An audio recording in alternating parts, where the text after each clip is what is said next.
she started and then half her staff left. You know, she didn't feeling a little bit low. No, it's great today with everybody being in the office. Nice. But wow, faces I haven't seen in person. This is what a functioning office looks like.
The departments of Lincoln Transportation Utilities, police, including 911 communications and radio, fire, and health. We're going to follow a pretty tight schedule. If a department gets done early, then we're going to move on to the next one that we have scheduled on. First up is going to be Liz Elliott and her team with Lincoln Transportation and Utilities. I apologize, Brandon Kaufman will be first up. Yay. Just real quick, so there's the third day of budget hearings. I think today you're going to start getting into, well, the larger departments throughout the city. And we also start to get into kind of colors of money issue. So, you know, you're going to hear a lot from utilities. So you can't take water money and use that into the general fund. So as we mentioned earlier, you know, general fund and library are really the discretionary funds that you have. Once you start getting outside of that, moving into street money and water, wastewater, 911, these are more restricted funds that are set up for very specific purposes. So, but also I'll wrap up a little afterward, just talk about the schedule moving forward once we start to get to a close. So with that, I'm going to turn it over to Liz. Awesome, Thank you. thanks. And also just to hop in, if we have any questions, John Carlson will type down questions and then send out a written response in order to help us stay on schedule. When we get to the 5-minute mark of our presentation, I'm going to give a little sign so that way we know to kind of wrap it up and so we can stay on schedule as tightly as possible. So thank you, everybody. And thank you, Director Elliott. My hands are dry, sorry. All right. Good afternoon. Thank you for allowing us to come before you to share with you Lincoln Transportation and Utilities budget for fiscal year 2021. This proposed budget will ensure that LTU continues to deliver superior services and value to the city of Lincoln. Every day, we depend on transportation and utility employees to maintain and provide our water, sewer, streets, our fleet maintenance, our public transportation, our stormwater drainage, recycling, and solid waste collection. All of these essential services are vital for the safety, health, and the quality of life we enjoy here in Lincoln. As the city's largest department, with nearly 600 employees, our budget for this proposed year comes to almost $200 million. As Brandon indicated just a moment ago, 93% of LTU's budget comes from funds other than the general fund. And most of our funds come from highway allocation funding, wheel tax funding, and other state and federal money. Because this is federal and state money, there are often restrictions on how and what we can use this money for. And because of that, that limits the movement and how we can make budgeting decisions for Lincoln Transportation and Utilities. The 3% that we do have from general funds goes to primarily stormwater, drainage, and sidewalk program. So you will see in the budget books that there are a few changes that we are able to recognize savings in this upcoming fiscal year to help support the strategies that the city is working towards. Some of those include the 1% vacancy credits for those general fund departments, a delay in fleet replacement, a reduction in our sidewalk program, and then some changes to the StarTran, and then we'll talk a little bit more about bike share once we get into the transportation portion of this.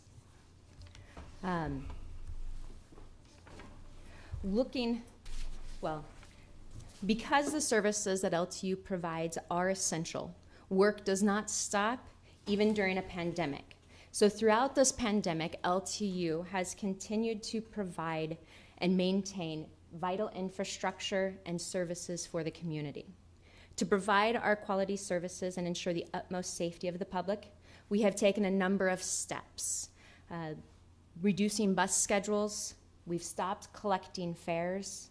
We had our water treatment team shelter in work for a number of weeks. We monitor bus passenger numbers and traffic flows daily. We've adjusted construction schedules. We've provided traffic control for testing sites. And we built the UV decon site to decontaminate our PPE that's being used both in the city and for regional purposes.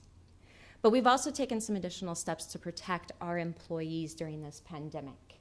We provided all of our employees face coverings. We've implemented teleworking or shift rotation to ensure social distancing for our employees. We've closed public counters, but yet maintaining online services to all of our services for the public. And we are in the process of providing plexiglass shields for counters. So once we start to roll open those counters again, there'll still be that protection for our employees and the public as well. Like all cities, departments, LTU is doing everything that we can to support the budget strategies for 2021. Each division looked closely at its budget to determine how we can continue to provide high-quality services efficiently and effectively.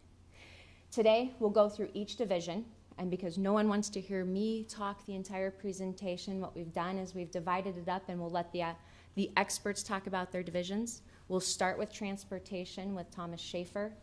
He will then hand it off to Mike Davis for the StarTran budget, and then Don Garden will wrap up with the utilities budget, and they will provide the specifics. After each division, we do have a moment for questions, if you have them at that time. But as always, please reach out to us if you leave here with questions. We will make sure to get the answers back to you as soon as possible. So with that, I will hand it over to Thomas for transportation. Thank you, Director.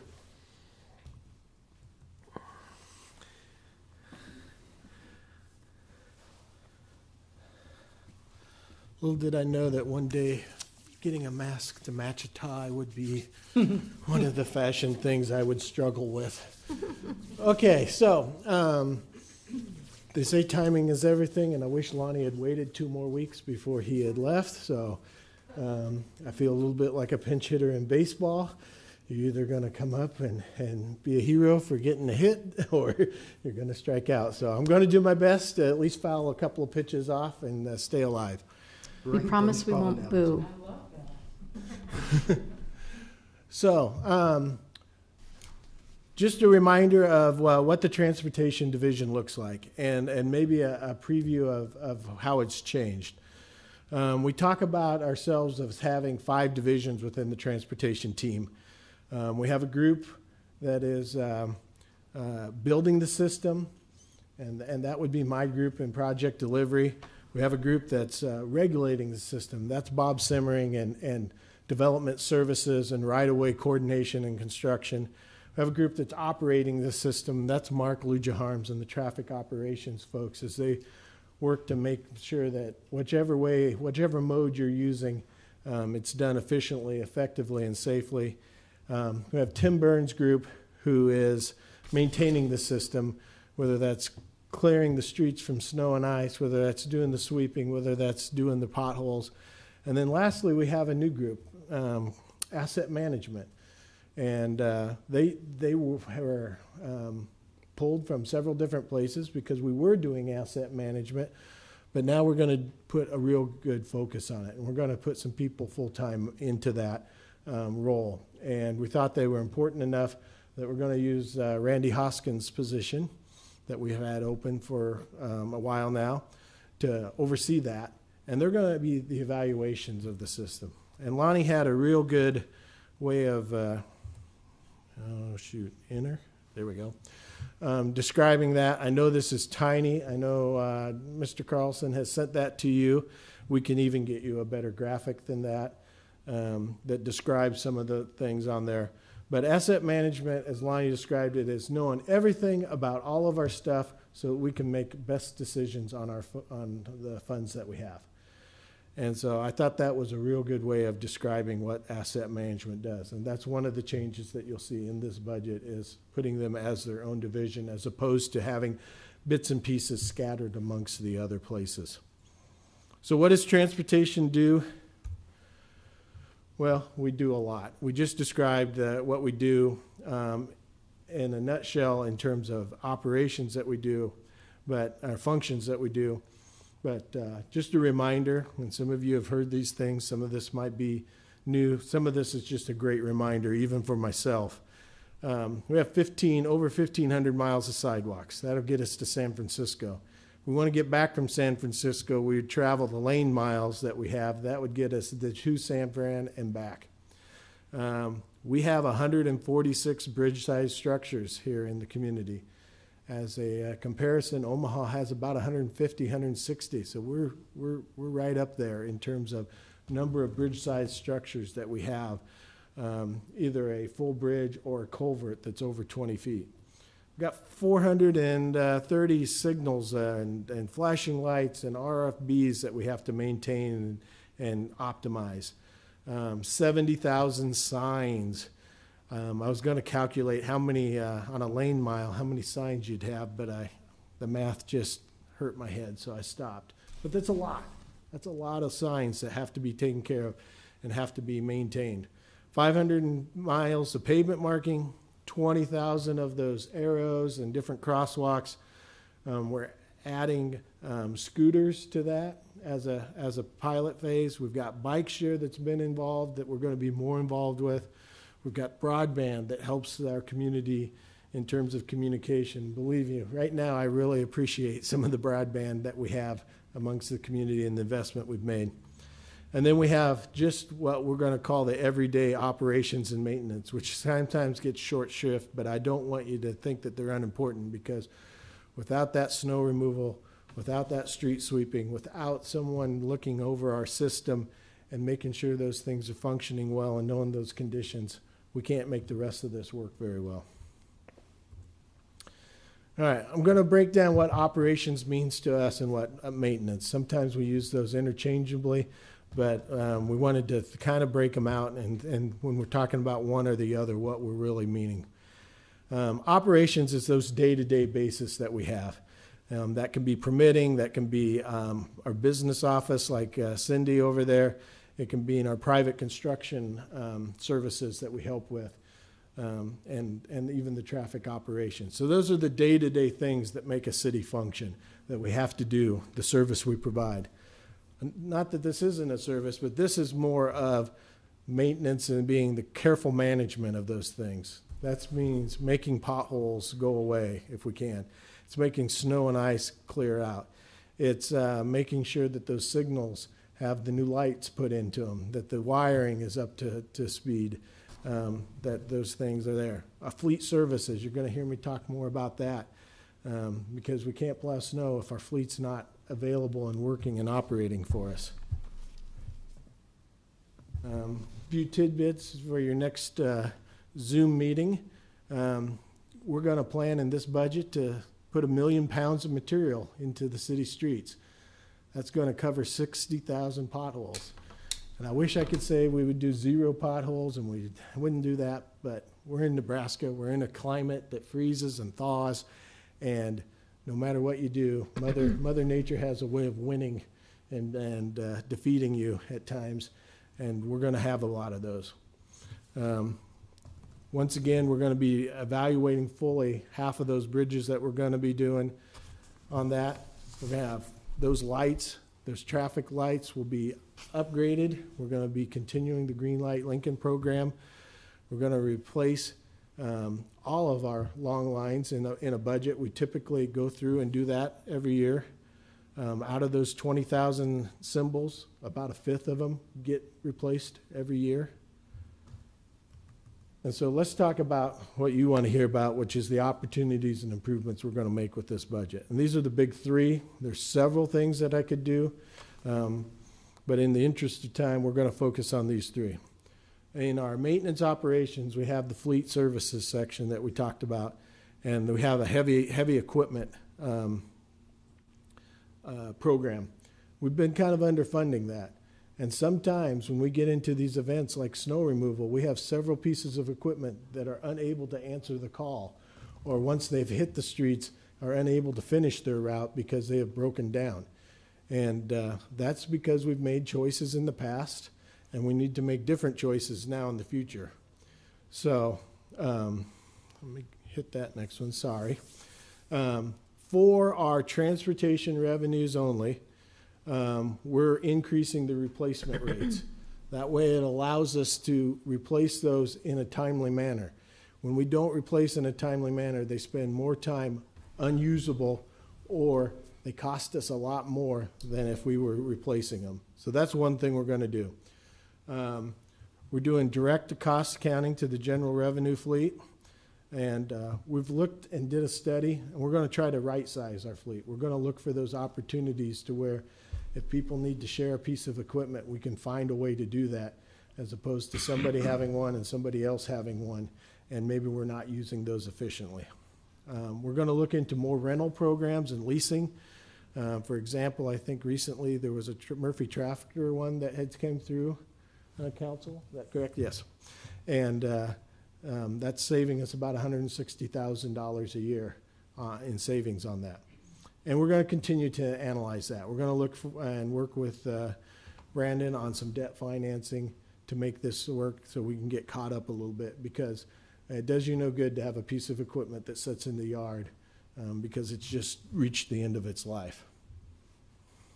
Okay, we talked some about asset management. I want to focus on that. We were doing these things. It's not like we weren't, but it was we were able to restructure that. There are no new FTEs. We had a lot of people doing it part-time, and so we took some of the part-timers and we moved them into full-time, and some of them that were part-time asset that are no longer part-time, they're full-time onto something else. And so we were able to take that and look at the organization and identify folks who had had good skills with that, who already had a passion for it, and we were able to put them into this. We were also fortunate that we've had Randy's position open that we hadn't filled, and we were able now to focus on finding a leader for that group. One of the things we're going to do, as I think we've all been challenged to do, is to make more data-driven decisions. And this group will be able to take, and like Lonnie said, know all of our stuff. They're going to be able to take the data and work together so that whenever we do a project, we're able to make it work for everybody. We're able to find the best bang for our buck, so to speak. And it also, the fact that we're a growing city requires us to, more and more assets each and every year. We talk about 70,000 signs. I think when I started back in 2002, maybe we had 50,000 signs. So we just have more of this, and we really need to pay attention to these things. The last thing, which is new to our budget, is the bike share. And we recognize there was a gap there in revenue versus the expenses. We've done some reduction in the services there to try to reduce costs. we're restructuring fees in the credit card area to help encourage use of that, and restructured some of the past pricing to do that. And we'll continue to work on bike share and try to make that a profitable item. If not, we'll have to discuss about what we do. But at this time, the investment still needs to be seen through. Maybe it hasn't had its best foot put forward, and we want to continue to do that, and that's our recommendation in this budget. So that's kind of the highlights of the operations and maintenance side of our budget. We also have another side, which is, in my opinion, because I helped deliver it, equally important. And so we've got 6 areas there. We've overhauled our website. A lot of times we tried to stuff a lot of information in the CIP book. We found that we weren't communicating very well to folks with that, and so we've been working on improving our website and make that really our one-stop shopping place for people to gain information. And you can see the 5 main ones. I said 6. The 6th one's streetlights. Not that that one is any less important, but generally people aren't asking us about where we're building streetlights or where we're replacing streetlights. They mainly want to know about these other 5. So we'll get a spot for streetlights eventually, but these are the most important ones in our opinion that we needed to work on first. So those are your 6 program areas as we talked about. And I'll just briefly maybe mention what they are. So preservation is, think about going out on an existing asset, whether that's a street, whether that's a signal, and doing things to help preserve it. So that might be a simple mill and overlay on a street. It may be some sort of seal process that extends the life of that street. It may be crack sealing. On a signal, it may be replacing a certain component, like a bolt or two that's wore out.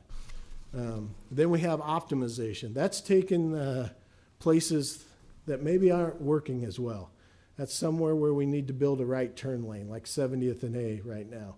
That's somewhere where, in the case of Greenlight Lincoln, we had equipment over a series of years that have all gotten to be different stages of life, and they've gotten so they can't communicate.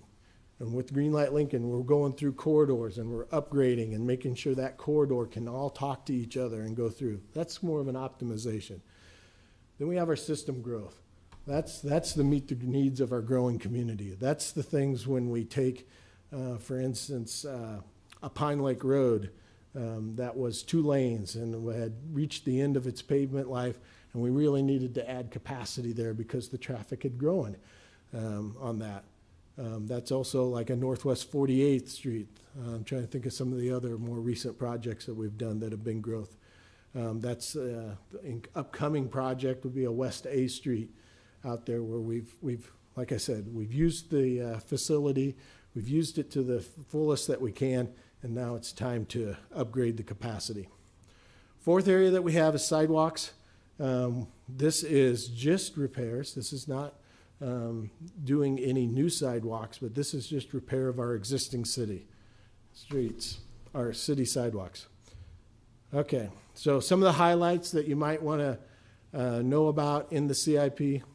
We've been, as you may have guessed, asset management is one of our focuses, which means we put a lot of money into that preservation category. They're using a tool called Decision Lens that helps us be able to put into graphics, because sometimes a picture is worth 1,000 words and a lot easier to describe. And we put data in there, and it can help us, based on weighting, see which ones projects might get us a better bang for our buck. One of the things that we're pretty excited about since the last time I was up here presenting a budget was the Lincoln on the Move funding. That happened last April. I'm really excited that we're up to 34, I think, projects programmed now. We've had good progress with the advisory committee on that, and we've got some projects even yet this year going, which wasn't an easy effort, but you'll see a lot more coming forward. With that, we worked with ACT, and one of the things that we came up with was a different kind of website than we've done in the past. And I think based on the feedback we've gotten from the community, we want to do this with all of our projects. So right now you can kind of see, not very well, but if you went to lincoln.ne.gov and typed in the keyword streets, it would get you to this if you looked at prioritized projects. But you can see a listing of all the projects. You can see a little bar there that tells you the approximate timing. On the right hand, how many times have you heard, where's my money go? How's this getting paid for? Boom, there's a pie graph that will show you in living color what we're doing with that.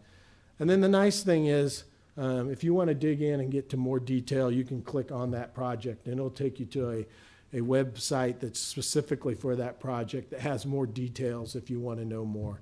And it's one of the ways we're helping communicate with the public as to what's going to happen, what can you expect, what's going to be my impact during this project.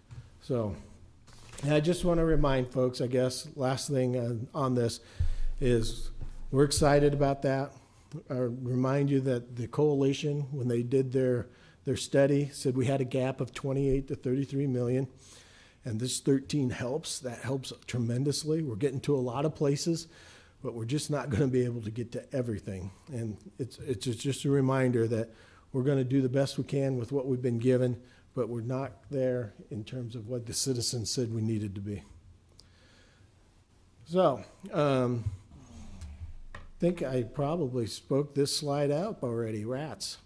Well, I'm going to just say one last thing here on our Lincoln on the Move part of it, which is we're doing something that I think we probably haven't done as much in the past, but with Lincoln on the Move, we're certainly doing much more public-private partnerships. There are at least 12 projects in this next CIP 2-year period. No, 18, sorry. 12 in the first year, 18 total, where we're working with the private sector on getting arterial growth projects and needs met so that our community can keep growing. Okay, broadband. So we're going to continue this. We think that as a growing technology community, this is something that's important. It helps us tremendously.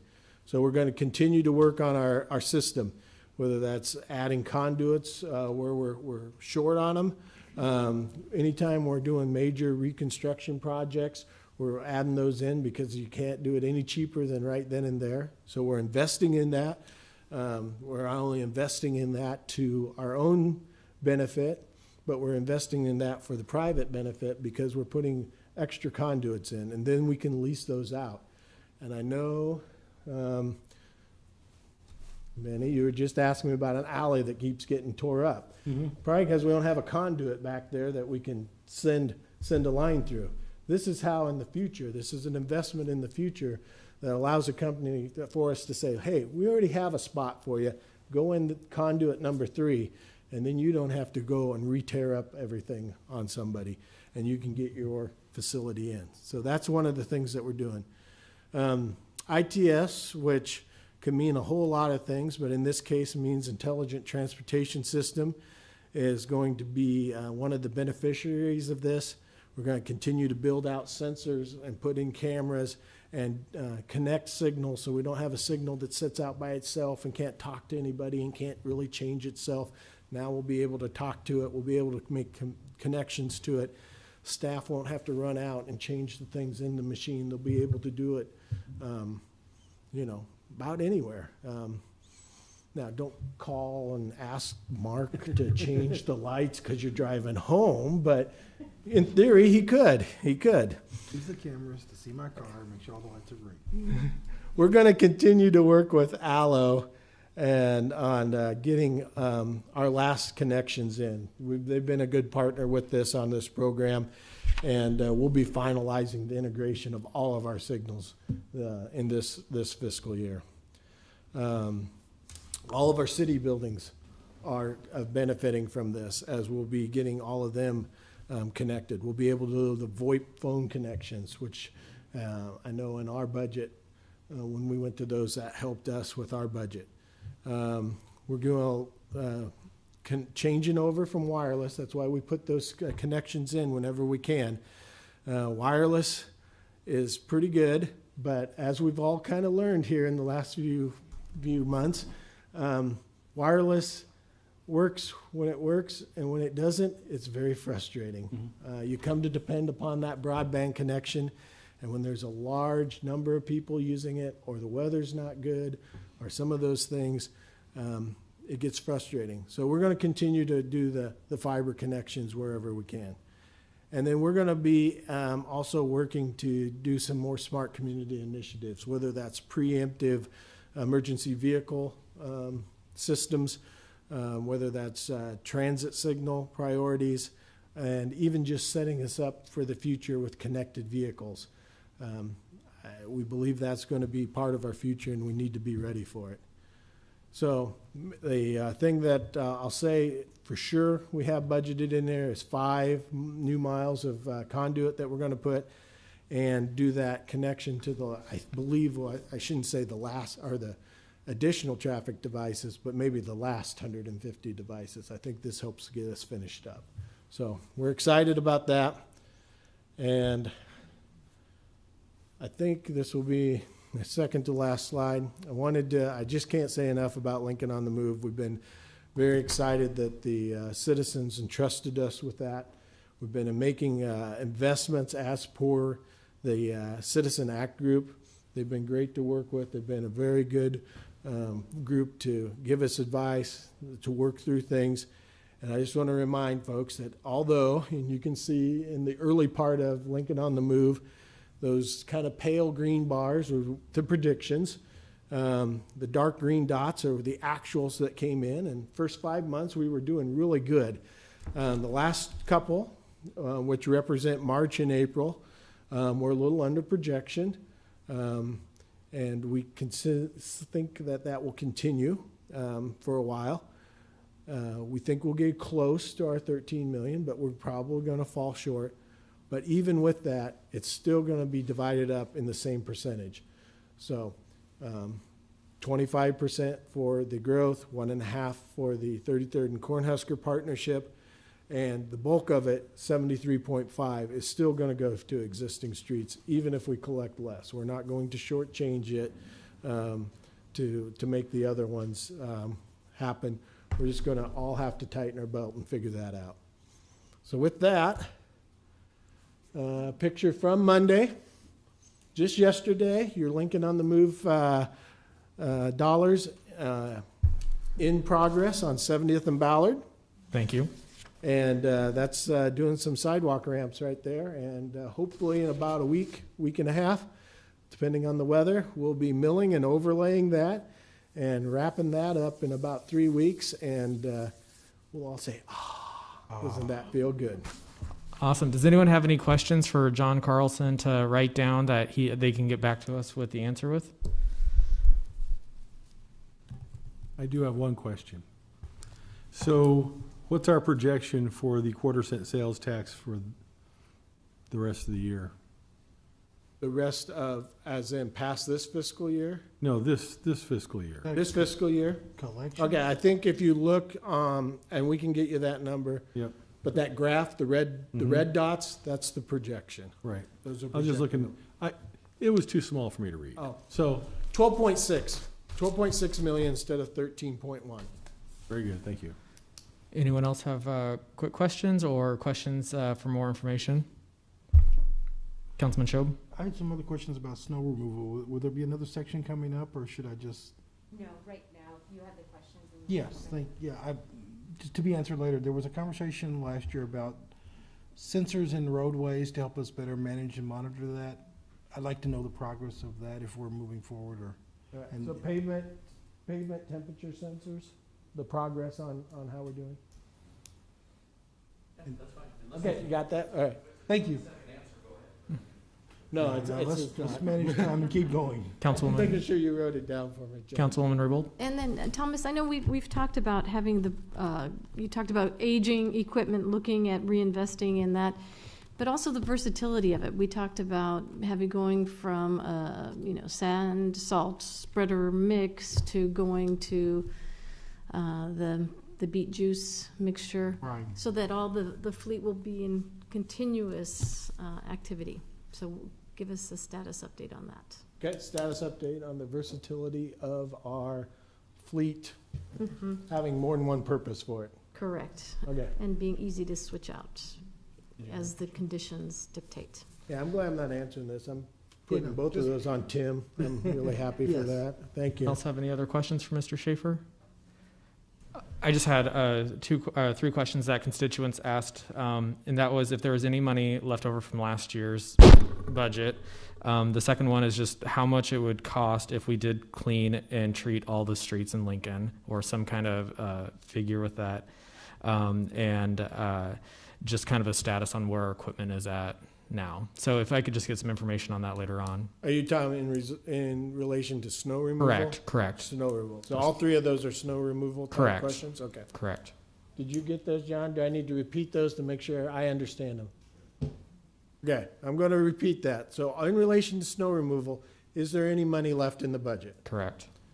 In relation to snow removal, no, geez, now I forgot the second. I can think of Is the there how much it would cost, or Oh. some sort of estimate for third. if The we cost if we did 100, all 3,000 lane miles, right? not And- just the arterials. correct. Okay? And then just some sort of like status on our current equipment. Status on the current equipment. Correct. Okay. All right, seeing no other questions for Mr. Schaefer, thank you so much. And Director Elliott, if you would like to introduce your next department head. Knocked it out of the park.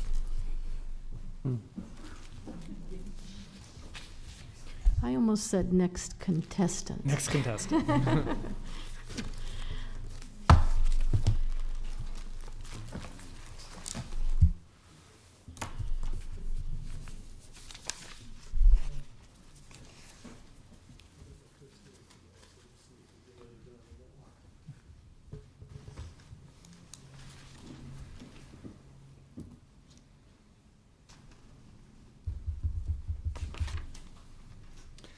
These are some great pictures of our transit personnel during the pandemic, and cleaning buses and driving buses, and we've been able to continue to provide services during the pandemic as an essential service, and we have been able to get people to jobs, to medical appointments, to the grocery store. And for many of the people that we carry, they don't have other ways to be able to get to those locations. StarTran also has VanLink, which was formerly HandyVan, which ensures that individuals with a disability have equitable access to essential services as well. And we are assisting with speeding economic recovery through job access and infrastructure improvements. And I'll highlight there was a report done by MAPA, Transit Returns on Investment, MAPA in Omaha. And they said that for every $1 invested in transit, $2 of regional benefits are generated. And for every $1 invested in transit with supportive land use, up to $9 of regional benefits are returned. So an important return on investment there as we speed recovery. Also, we ensure a quality of life with modern low or no emission buses, either CNG or electric buses. Transit is inherently environmentally friendly, but we go a step further with having our buses also environmentally friendly.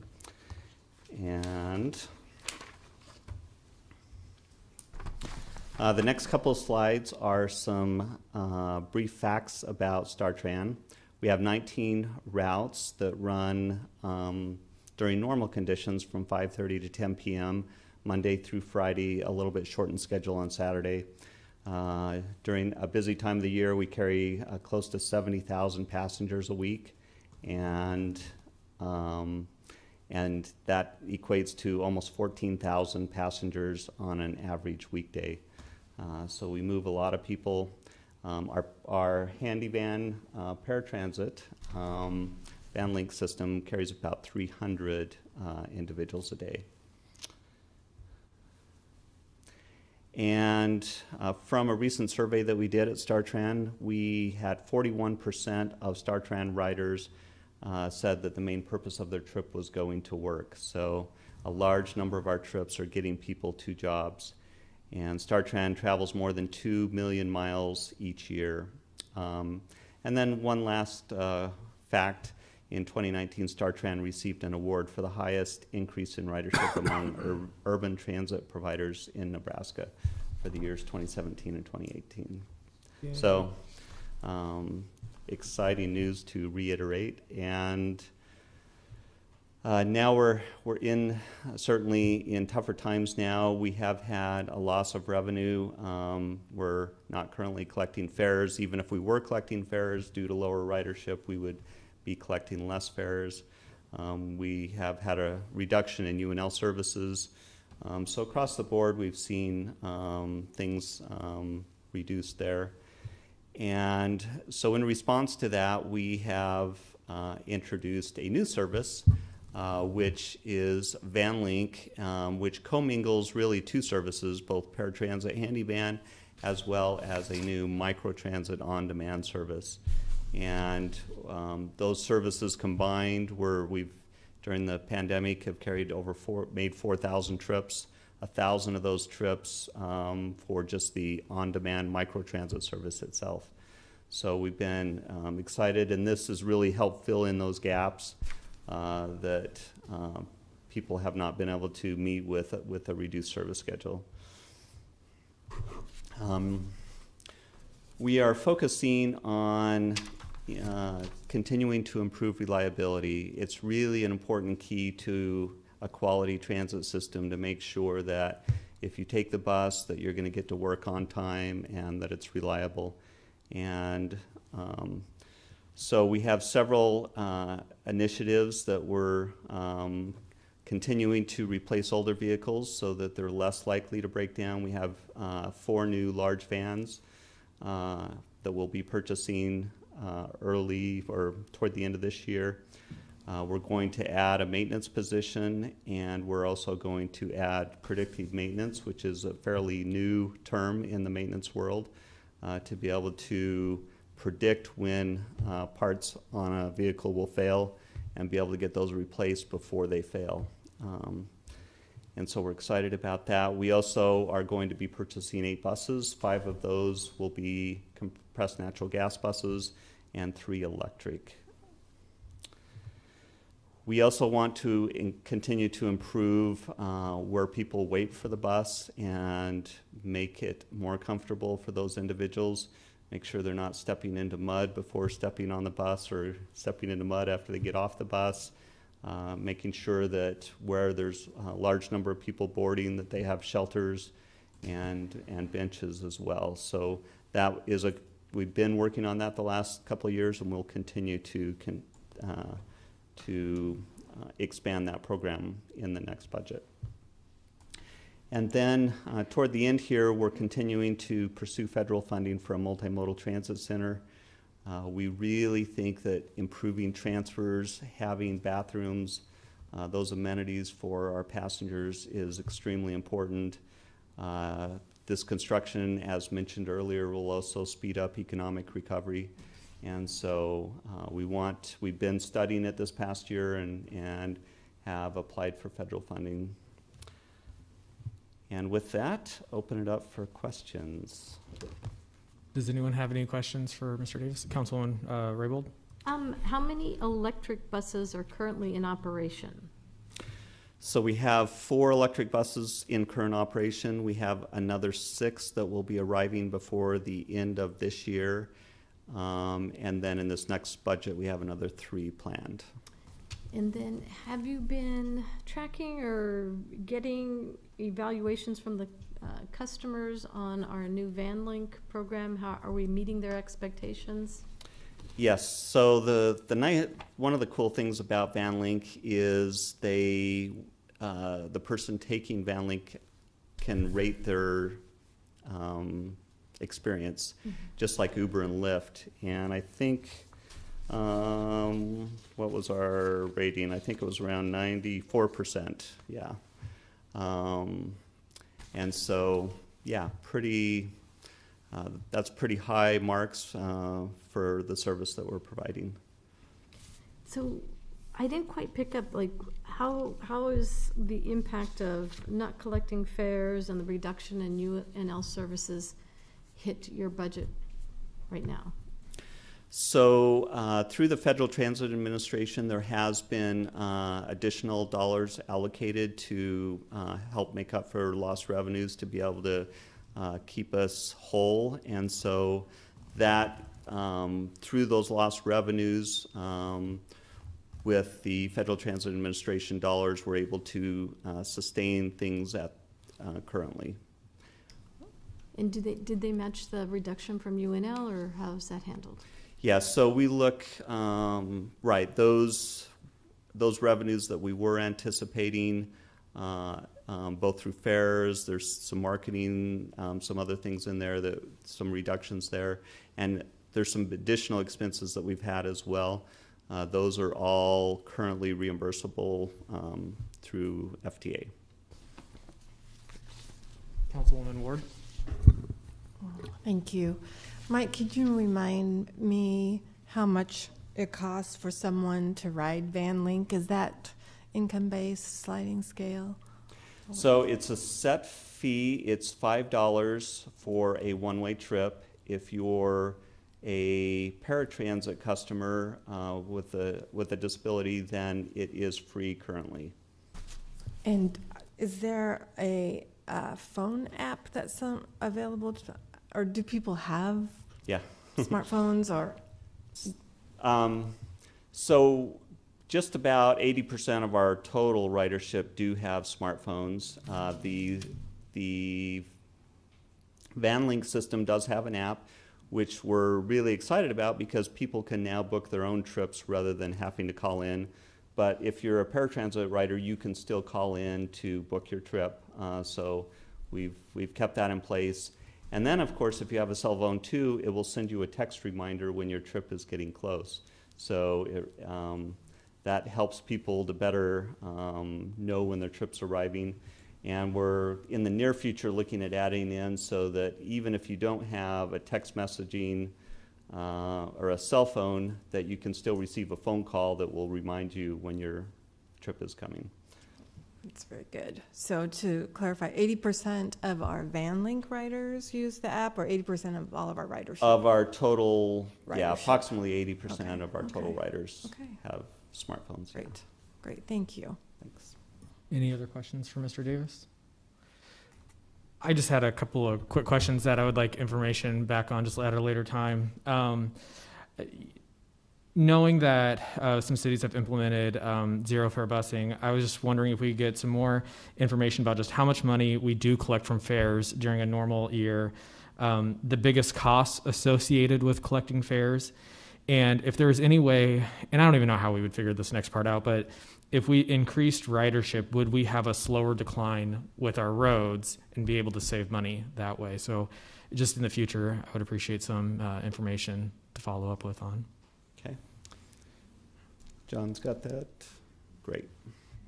Yeah, Councilwoman Washington. Thank you for asking those good questions. It reminded me I had a couple of questions about fareless. So we've not charged fares. I'd like to know if there's a downside to that besides obvious revenue. And then the gap between revenue. So if we were to remain fair, if we were to go forward into the next year and not charge, what is the size of the gap between where we are in a perfect year and where we would be next year? Okay, great. Any last minute questions for Mr. Davis? All right. Oh, sorry, Councilwoman Well, I Rubel. think it goes to Sandra's and your question that, what are the savings? And you mentioned that savings from doing away with handling the money, taking care of the mechanical side of the machines, lost time for the driver to make sure everybody pays their fare. And so I guess it's cost-benefit analysis so that we can see the total picture. Yeah, that's, and I guess what I was seeing in some other communities were that when fares were not charged, ridership was going up, buses were crowded, which was in its own way slowing some of the routes down, and there was more societal or social issues when there were no fares. So I'm sort of curious what we're thinking. Awesome. Thank you so much for coming and presenting. All right, thank you. Thank you. And Oh. with that, we'll turn it over to Donna. Did you have a last minute No, I'm question? good. Okay, I'm awesome. good, thank you. All right, Donna, Thanks. thank you for coming up.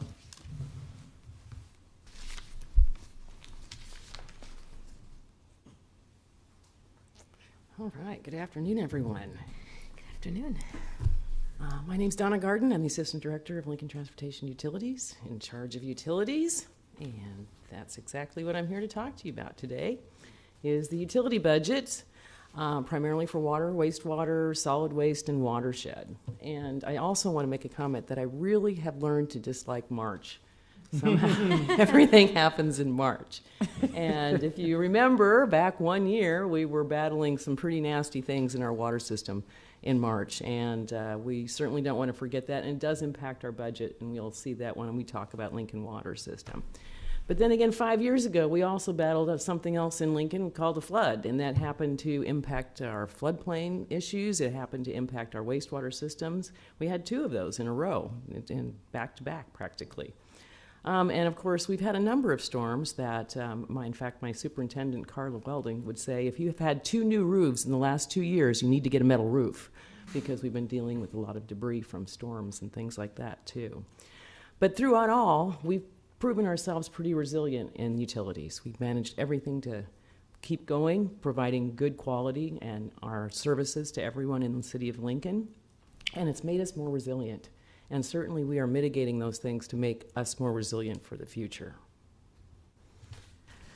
But in terms of how we've been operating through this pandemic, we continue to serve our growing community. We've added pipes out in the system, and we're certainly going to have to do some treatment capacity. It's part of our budget.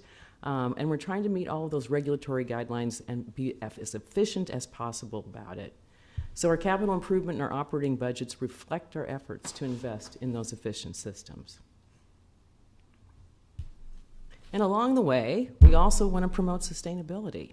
We obviously have programs with water conservation, waste diversion, and we do this all through as sustainable as possible.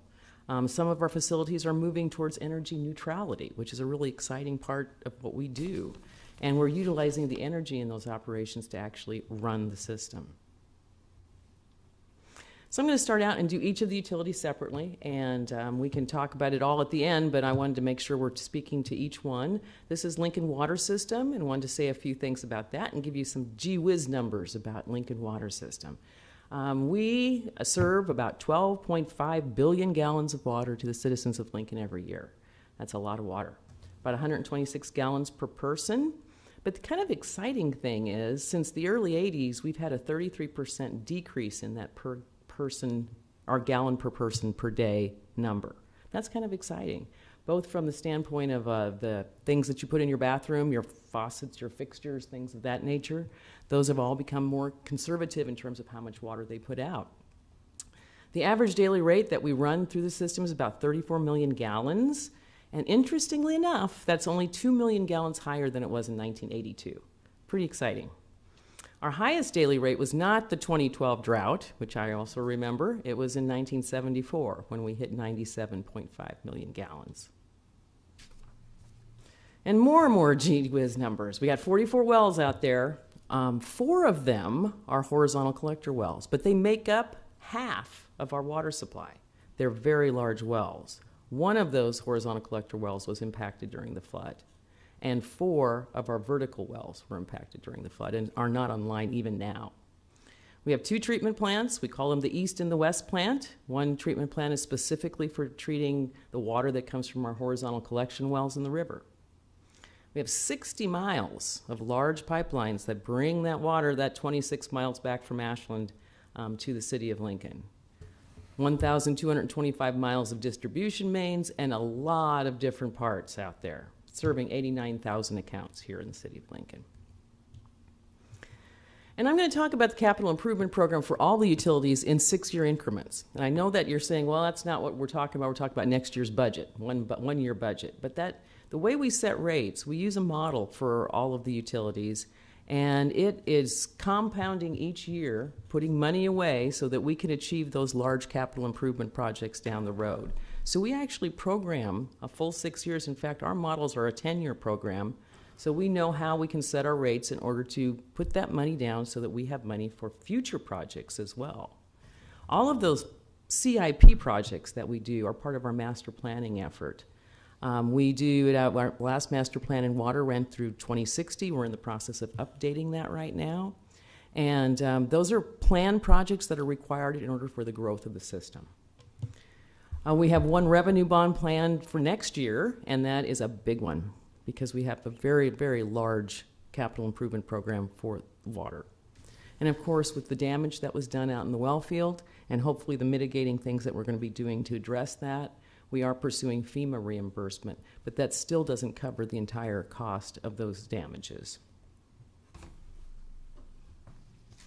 And as I was stating, we've got these large increases in capital improvements primarily due to the flood restoration and mitigation projects. We did plan and program into our models and this rate increase that we would get FEMA reimbursement, so that's already in here. We're looking at, if you look at the capital improvement program that's part of this budget, $42 million for the next year, just for restoration and for repair of our well field. We are seeking $33 million back from FEMA, but that still leaves a pretty big gap that needs to be funded. Our main replacement program is continuing. Prices going up a little bit with some inflation there, and we're addressing that with our rate increase that we're requesting. This is for the continued 7 miles per year that we're putting in, about $10 million a year to do that 7 miles. That number will increase to 8 miles at the end of this 6-year planning period. Included in that cost is also lead service line replacements. When we take the line out of service and we replace it, and we have to reattach service lines to that, if they're lead, we're replacing them. So we've got about $625,000 in this budget to address those lead service line replacements. And of course, we've got growth going on throughout the city, which we continually program in our CIP to address the additional growth that we're seeing. Some of our operating program, not capital improvement projects, but operating budget that is impacting us, is we have a new pavement repair contract. And every time a water main breaks out there and we have to cut through pavement, which we try really hard not to do in our new projects, trying to get them out of the roadway and into the right-of-way. But if we have to cut pavement, it costs. And we are looking at about $500,000 a year that we spend in just doing road repairs. Insurance premiums, of course, we had a flood. So our premiums are going up, and we're looking at another $140,000 a year. And just a general background on this, all of our everything in water, wastewater, and solid waste is paid for by rate revenues. There are some impact fees that we do get for water and wastewater, but they're not very much. The only additional funding we will get, hopefully, if everything goes well, is from FEMA, for public assistance and for mitigation, and some insurance reimbursement from our insurance company. We also try to maintain a strong bond rating, so we have to keep cash on hand. 180 days cash on hand is what we try to keep in the bank, so that we have, in case something drastic should happen and it affects our operating budgets, we have money to operate our system. And debt service coverage, which is the revenue available for debt service versus the debt, we want to have twice the amount of revenue available versus our debt.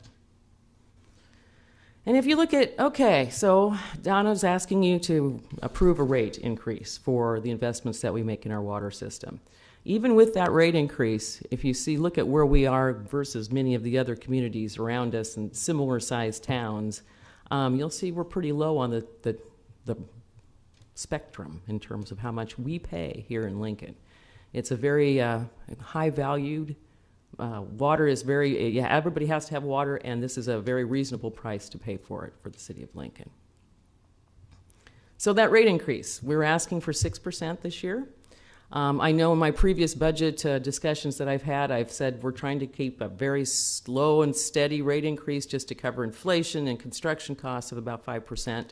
If you look at both wastewater and water, you'll see that average is 5% for those increases. So we're not doing much. We just shift a little bit more towards the water side, particularly because of the very large expenditures we're having with our well field and our continued water main replacements, extensions, and so forth. So we're going to do improvements to existing neighborhoods with our replacements. We're going to support new homes and businesses with our extensions.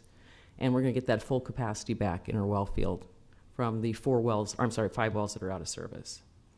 And then this rate also starts the process of providing us with some treatment plant upgrades down the road. It's not next year. It's probably 3 or 4 years down the road, but it's part of our CIP that we're planning. Let's move on to Lincoln wastewater system. We have in City of Lincoln 2 water resource recovery facilities. We call them that because we're very proud of the materials that we recover from our wastewater, believe it or not. We do generate biosolids. That's in very large demand from our producers around town. We also produce biogas, which we will be selling here very, very shortly, and we'll be using it for vehicle fuel. We have approximately 1,000 miles of sanitary sewer, which our jet crews go out. About every 6 years, they hit every bit of sanitary sewer. But there's some places we do it even more often than that. Some of them we're doing about it every year. But we try to keep them as clean as possible, and I think that's why our rates of stoppages out there are very low for the City of Lincoln. We do water reuse. We send water through Innovation Campus to heat and cool their system. That's an amazing amount of energy that's recaptured out of the water that's coming through the system. And like water, we have 89,000 counts out there. So we're looking at coming up in the future, and in fact this next year we'll probably be looking at some very important capacity improvements. And that's necessary as the city grows. So it's not only the pipes in the ground that we have to extend, it's also the fact that we have to be able to treat the additional water that's coming through them. And we're doing a lot of innovations at Teresa Street and in terms of doing this, but Northeast we're also going to be investing in because that Stevens Creek area is blossoming for us, and that wastewater goes to our Northeast wastewater treatment facility. Water resource recovery facility. Still haven't got that down yet. And Northeast, we are looking at some very impressive solids handling upgrades this next year. That's going to be part of our CIP that you will see. And we're also doing these things as efficiently as possible. We're changing out some air distribution in our Teresa Street plant that will actually help with compressor efficiency and save us some electricity. And as we replace all of these things, we're looking to make it as efficient as possible. And the other areas of infrastructure improvements that we're looking at are looking at how to keep the rain out of our pipes. That was the problem with the rain that we had in 14 and 15, is we had infiltration and inflow into our sanitary system. And we're trying to look at a way making sure that we're keeping that out of there. Lots of monitoring and projects that will help us do that. So in wastewater, our total 6-year CIP is about $112 million, a little bit less. And these things vary over the years depending upon what projects are moving forward through the system. Like water, wastewater also has a master plan that attempts to tell when projects are due coming through the system. So we know when we have to start that process of building that capital improvement project. And again, I'm not going to go over this. Again, the same kind of thing as water in terms of everything's paid for with rate revenues and impact fees. Wastewater, though, we'll start to get revenue this year from our biogas project. So it'll be connected probably at the end of 2020. And we expect about $2 million a year, but that will go to repaying that project because we want to pay it off. And it'll be paid off in about 4 or 5 years, and then we'll have that revenue that we can use for all the other things that we do at the wastewater system. We also do the same type of things in terms of debt service and cash on hand. And I didn't mention with water, 180 days cash on hand for the Lincoln water system is about $10 million. For wastewater, it's about $8 million. And for solid waste, it's about $6 million. So those are the money that we have in the bank.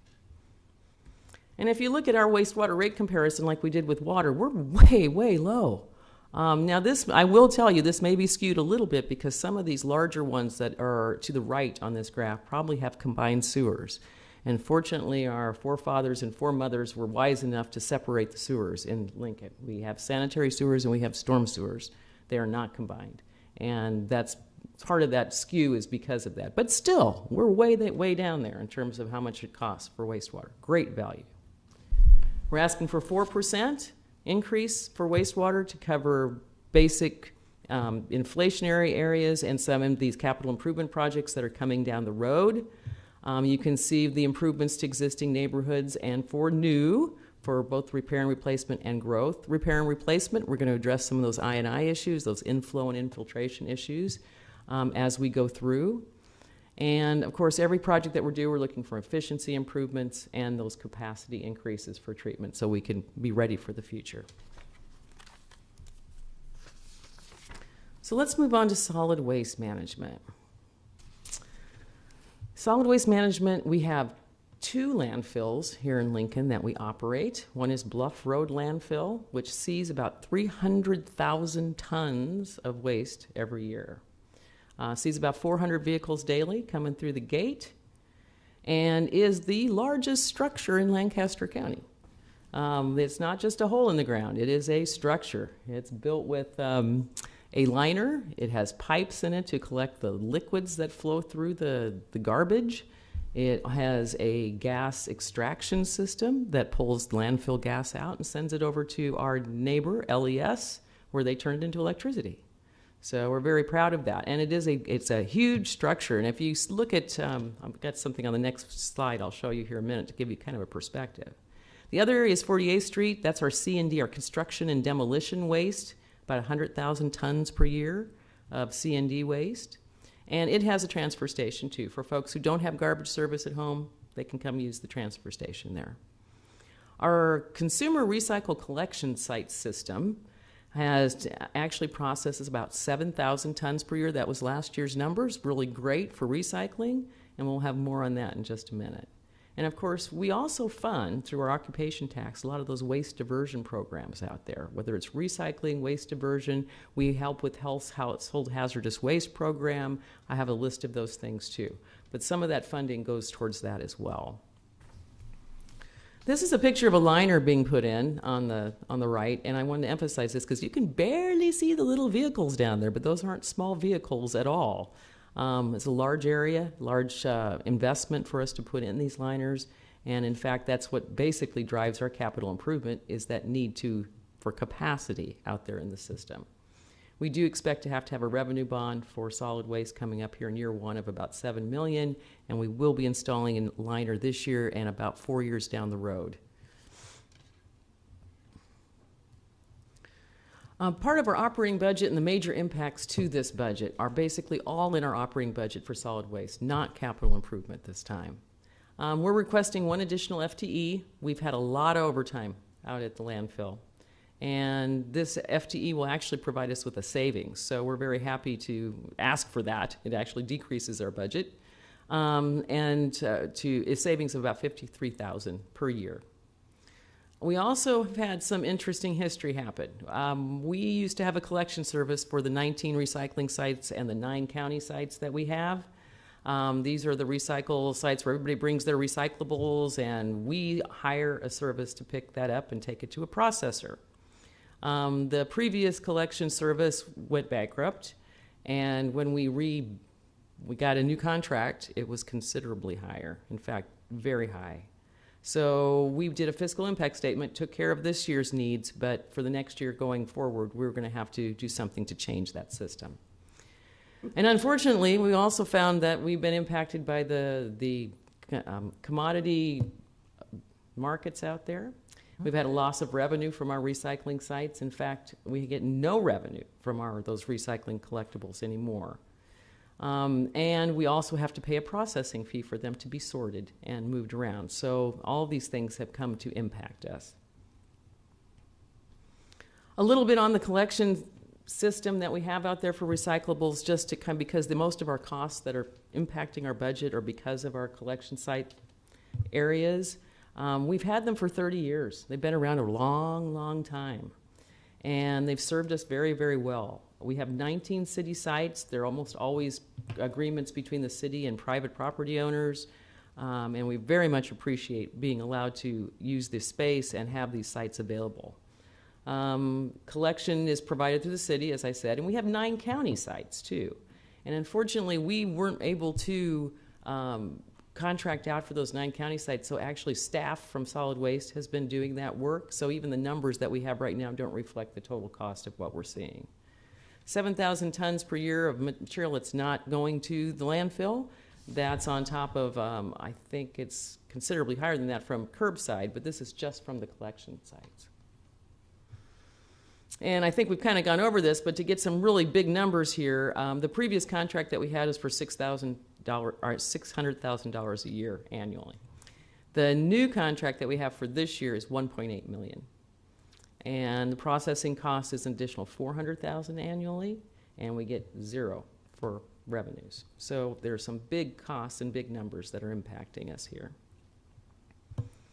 But I think we all feel, and we all know, recycling is the good thing to do. You're not using natural resources, you're using less energy, all kinds of things that are definitely a better way to move and not having to generate new products all the time. It also saves space in the landfill. It may not look that way because we continue to grow as a city, but just think how much bigger we would have had to grow that landfill in order to accommodate this material. Our curbside recycling, by the way, is a very efficient operation. If you've already got a truck going down your street collecting curbside recyclables, then why not have everybody on that street use that truck? That's a really great way to do it. We would need to, in terms of getting ourselves more efficient, and with our collection site program, are suggesting and proposing that we consolidate the number of Lincoln sites. And we'd like to consolidate them such that we can accommodate the amount, but we just make less of them. 19 seems like a lot to have around the community. And having trucks service those in and out all the time, this way would be reduce the number that are out there. We are also ceasing operations in the county. We've already talked to the county commissioners this last week about this, and we'll be talking to each of the villages that have one of these sites. We're certainly happy to provide them with the bins that they currently have if they want to keep their sites, but we are not going to be collecting from those county sites. We're standardizing the bins too. Right now we have 3, 4, 5 different kinds of bins, and it requires 3 different types of pieces of equipment to actually go pick that material up. So we're standardizing to roll-offs, the simplest way to do it, and making sure that we have the collection service then, we're giving them that efficiency to only use one type of truck. And fewer sites would provide much better monitoring. We know we've got a lot of illegal dumping out there, and we want to be able to monitor those sites better. We're going to put cameras. We'll be able to monitor the sites that we're talking about. This operation, the way we have it proposed for this budget, saves us $2 million. Otherwise, we would have to raise actually twice the amount of occupation tax that we're asking for today. So the request for the increase in the occupation tax, we're not increasing landfill fee this year. It's just occupation tax is $5 per ton. And that obviously joins the current $12 in some sense that we have for occupation tax, all of which pays for a whole host of programs. Household hazardous waste and waste diversion, emergency cleanup response. It pays for the 48th Street landfill and transfer station, special waste, composting, business incentive and education programs, and it pays for our recycle collection sites. With the increase in occupation tax it will be the total with landfill fee will be $43.35 per ton. So that's moving us up the list if you look at comparisons to other communities or other local landfills around here.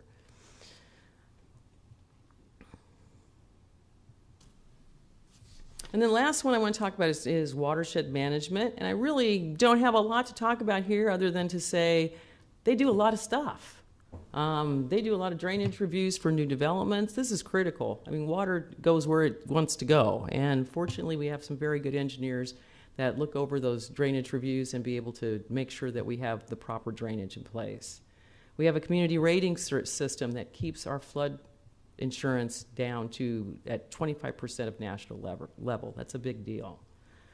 We have watershed master planning and implementation, flood management, and we are required by EPA and by NDEE to have an MS4 or a municipal separate storm sewer system permit. I can't say that too fast.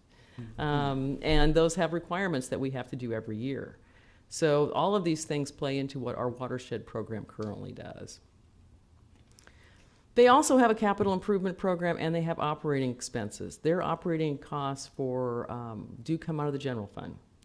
And their total capital improvement program, though, is paid for by GO bond proceeds. And that the ones we're working off right now are the general obligation bond that was approved in 2019. And the next one, we may have to have another one in 23, 24. The biggest capital improvement program project that we're working on right now is Dead Man's Run. That floodplain reduction will take about almost 500 structures out of the floodplain. It's an excellent project. It's in conjunction with Lower Platte South NRD, U.S. Army Corps of Engineers, and I think it also utilizes some of water sustainability funds out there. So we've tried to maximize how much we can join together and partner up to be able to do this really important project. And that one was appropriated by our current budget, so there's nothing new in this budget about that. And with that, I'm through all four. So I'm looking for questions and comments. Councilman Christensen? I would like us to send a chart breaking down for the natural gas, both for Teresa Street and for Bluff Road. How much are we projecting to produce? How much are we consuming ourselves? How much are we selling on the market, and the RINs breakdown? Got it. Okay? Yep. Thank you. Councilwoman Washington? Thank you. This was very informative, and you don't often get a chance to spend a lot of time talking about solid waste. So, the recycling program. Yes. So, I think you wrapped it by saying that the changes save about $2 million a year, and as you were talking about this, the cost of it, it looked like the contracting costs come up to about the same amount of money a year. It seems like, as you said, recycling is really important. It seems like the right thing to be doing, even if we're not making money, even if it's not a revenue. So the same questions I will ask you as we asked about StarTran. If we're not, tell me what the real costs are. Tell me what we're saving. I mean, as you started to break things down and say we're going to use one kind of container, one kind of a piece of equipment to pick these up. Are there any other savings that we're not necessarily realizing? Are there more that we could? Workload, I mean, not just cost, not just money, but the other kinds of savings and benefits we're getting. I'd be interested to know that. And I'm going to say just one brief thing about that. We did use a time and travel model to actually find out where the best sites are to be in Lincoln, to be able to make that efficiency as big as we can. Mm-hmm. So we did take a good look at that. I don't know if I can get everything that you've asked for there, but I certainly will try. Thank you. Councilwoman Raybold? Donna, with the recyclables, some of the commodity markets are bouncing back, and the contract that the city has with the hauler that is in charge of picking up the recyclables from our sites, in our contract, is there some flexibility to allow for the adjustments in the commodities when they start to improve? We actually contract with First Star Fiber. They're the ones that actually provide that revenue for us, not the collection service. Mm-hmm. And we just renewed their contract, I think, probably prior to what you're seeing. Yeah. So they wanted the flat processing fee. Certainly, we have the ability to go back to them, and they've agreed to this, that if we start seeing commodity prices change significantly, we have a way we've actually got a kind of a formulaic way of being able to divide out those profits, and we can kind of work together on that. It's a one-year extension, so we'll be working on that at the same time. Okay. Thank you. Councilwoman Ward? Thank you. Donna, are you at liberty to say yet? So not necessarily where, but we have 19 recycling sites now. How many you anticipate we will go to from 19? We're looking at 4 or 5. Total in the city, 4 Total? or 5? Oh. That will save money. And they'll be bigger. They'll be able to accommodate Okay. the movement of materials there, but they'll be spread out by quadrants, so we have Okay. it available to all quadrants of the city. Sure. Okay. Thank you. Any further questions? All right, thank you so much. Director you. Yeah, thank you. Director Elliott, is there anything you wanted to close with? No, thank you for allowing us to take up your time to go through all of this.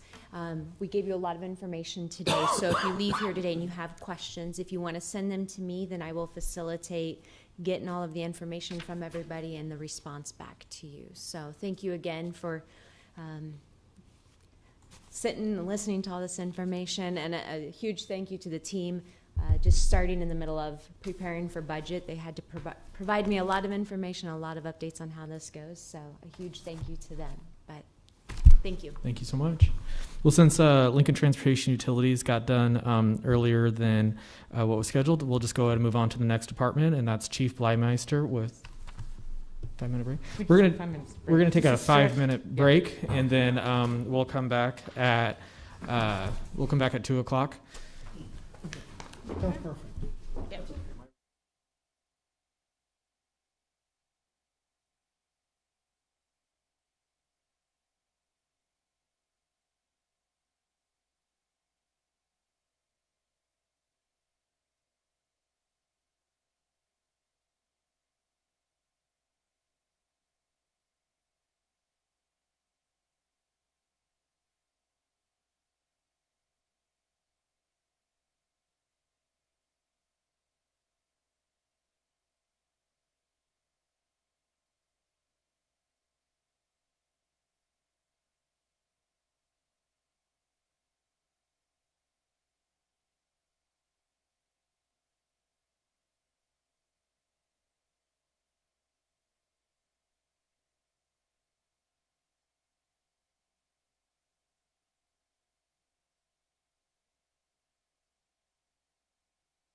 Thank you, members of the council, thanks. I do want to just identify a few people that did a lot of hard work on this particular budget process. Assistant Chief Brian Jackson,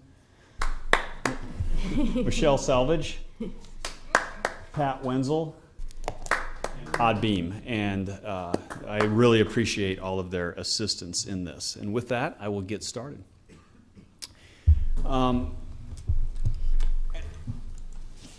As you can see, safe and healthy city, equitable and inclusive city, with a vibrant economy and a quality of life, strong and resiliency, and innovative and operationally excellent are things that we and all members of the process are striving for.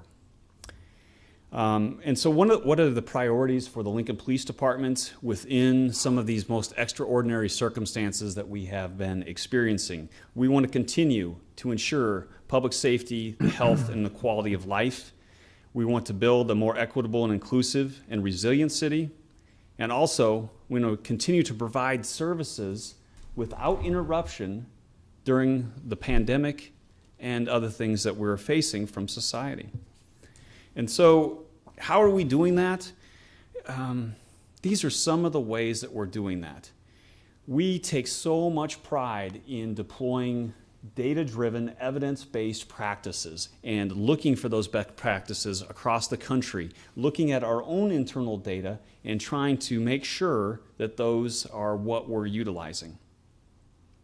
And it is key to our success and to the success of safety that we build and maintain relationships. And I think that that's something that we need to discuss as part of this budgetary process.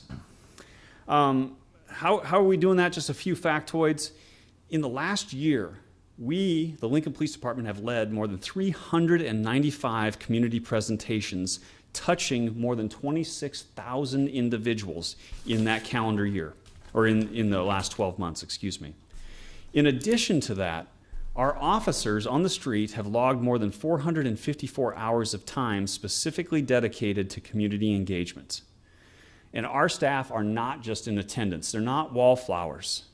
They're listening, they're building those relationships, and they're asking for feedback and input. And when I go to a singular program, it is not a process, it is a value system. And it is, from the moment people are hired throughout their career, it is reaffirmed that that is part of their mission. We talk about building a diverse workforce. And that diversity comes in many different ways, in many different spots. And so what we've done is we took a close look. In April of 2016, when I started, we had a total of 323 authorized personnel. Today, we're authorized for 353. And that growth is based upon the leadership of 2 different mayors and of members of the council. That was in 2016 one of our greatest needs and continues to be one of our greatest needs, and we'll try to talk about that as we walk through this particular process. In addition, I am proud to say that we have made small, intentional, and incremental steps in diversifying our organization. And that diversity has improved in the number of females, the number of African Americans, the number of Latinos, the number of Asian officers. But we need to do better. I'm even more impressed because when we look at those in leadership positions within our commission ranks, sergeants and captains, and when we look at the diversity of that, first and foremost, those individuals are earning those promotions based upon the merits of their work, without hesitation. In the same tone, of the female officers, 20.7% are in positions of leadership. Hispanic Latino, 25%. Of the number of black officers, 43%. Asian officers, 16.7%. And compared to Caucasian officers, which is 15.7%. Influence comes at all ranks and all positions. And once again, I'm emphasizing the merits that earn those promotions. but that goes side and side with the diversity of our organization. There have been a lot of questions lately surrounding our processes to eliminate discrimination and improve the cultural competency of our staff, and those improvements need to continue. Recruitment, background investigations, psychological evaluations, polygraph examinations, training, proactive quality assurance measures, body-worn in-car cameras, training on unbiased policing, ethics, cultural awareness. And while only 14 hours of our academy curriculum is dedicated to those particular topics, it's also a codified mandate within our organization that cultural awareness and implicit bias training is part of our annual curriculums. But we can't just look at the hours that are dedicated to that, which I'm proud of, and I think that would exceed many of the law enforcement agencies across the country. It is intertwined into every message and training and core curriculum that we have and will continue to be. I just want to make sure you have in front of you the violent crime stat. Is that correct? Is that what you're seeing? Yes. Okay. Lincoln's violent crime rate in 2019 continues to be more than 25% below the average for similar-sized cities. We are proud of that. We are a small but important part of that process. This is a testament really to the community's expectations, their partnerships with our staff, which are varied and vast, and the dedicated professional community servants that work for you in our police department. I'm sorry, I hate to interrupt, but could you point to Lincoln? Yes. So Lincoln, Very far right. yep, it's the blue right there is 2019. You see the cursor? No, you do not see the cursor. I'll come around if that's okay. Mm-hmm. Okay. It's this particular one right here. Yep. And that's the 2019. The other blue one is 2018. Okay.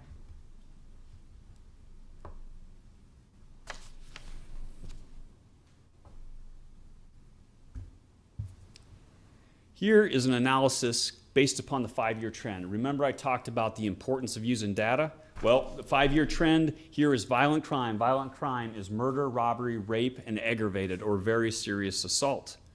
And as you can see, there's a 22.67% increase in 2020 compared to the 5-year average. That is a significant statistical increase in violent crime that grabs the headlines and shakes the confidence of our citizens. And we have to ask ourselves, well, why? Why is that occurring? And one of the reasons is this. Because it's not homicides, it's sexual assaults and aggravated assaults. And as you can see, in 2020, compared to the 5-year average, once again, there's a 12.6% increase in the number of sexual assaults that are reported to our agency and investigated. That has been a continuing trend line, one that we've watched, one that we've worked with our partners, whether that is Bryan Hospital, Voices of Hope, the Child Advocacy Center, and so many others to try to address. And this particular slide lent us to partnering with the Family Violence Council and Voices of Hope to make application for a full-time investigator to coordinate our efforts in response to sexual assault and assist in human trafficking investigations. But this grant doesn't stop with just our staff.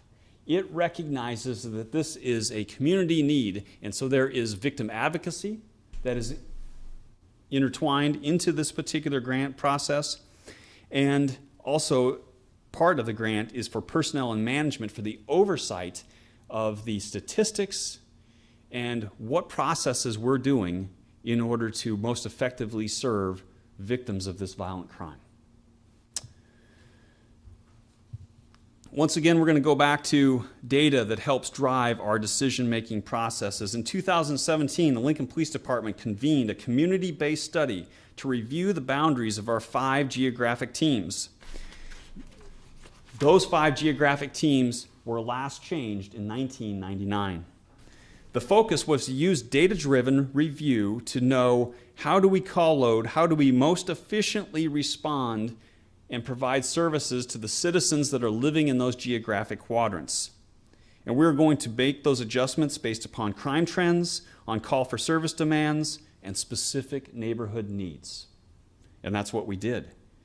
The changes implemented in 2018, along with the opening of a substation in the Belmont neighborhood in April of 2018, the opening of a joint police fire station in May of 2019, and renewed quality assurance efforts on the part of dispatchers and of our supervisors has led to this improvement in our response time. So what this tells us, in the most emergent types of call situations that we're responding to, our response in less than 10 minutes has increased and continues to increase.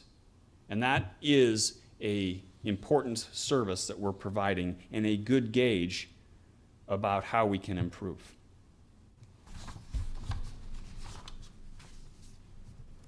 Quality service audits. How safe do you feel in your neighborhood? How safe do you always feel or sometimes feel? This has been in place since 1993. Recruits, interns, and volunteers ask these questions to crime victims, those who have received a traffic citation, and those that have been involved in motor vehicle collisions. So those are the three groups of people that are polled for the quality service audits. It's not the million-plus individuals that our officers are encountering on an annual basis. It's those subsets. And as you can see, this is something that we try to maintain in excess of 75%. And while there has been blips in time when that has not occurred, we continue to meet that. But this is also another important tool for our staff to look at, to digest the comments, to know how can we improve services. It's another quality assurance measure to know that we are making an impact in a positive manner within the city of Lincoln. Continuing with that theme, the number of incoming calls to the Lincoln Police Department Communications Center. And while there is a 1.55% decrease compared to the trend lines for 2017 for 2019, because that's the best data that we have available, I just want to assure you that there is a continuing demand for that service. Despite what's been occurring nationally and really calling into question, are the police serving in a manner that they should be serving? And those are important conversations to be had. In the last 7 days, there's been 7,969 calls into the communications center. In the last 7 days. More than 2,400 calls for service initiated through those call types. The demand for our services is not decreasing.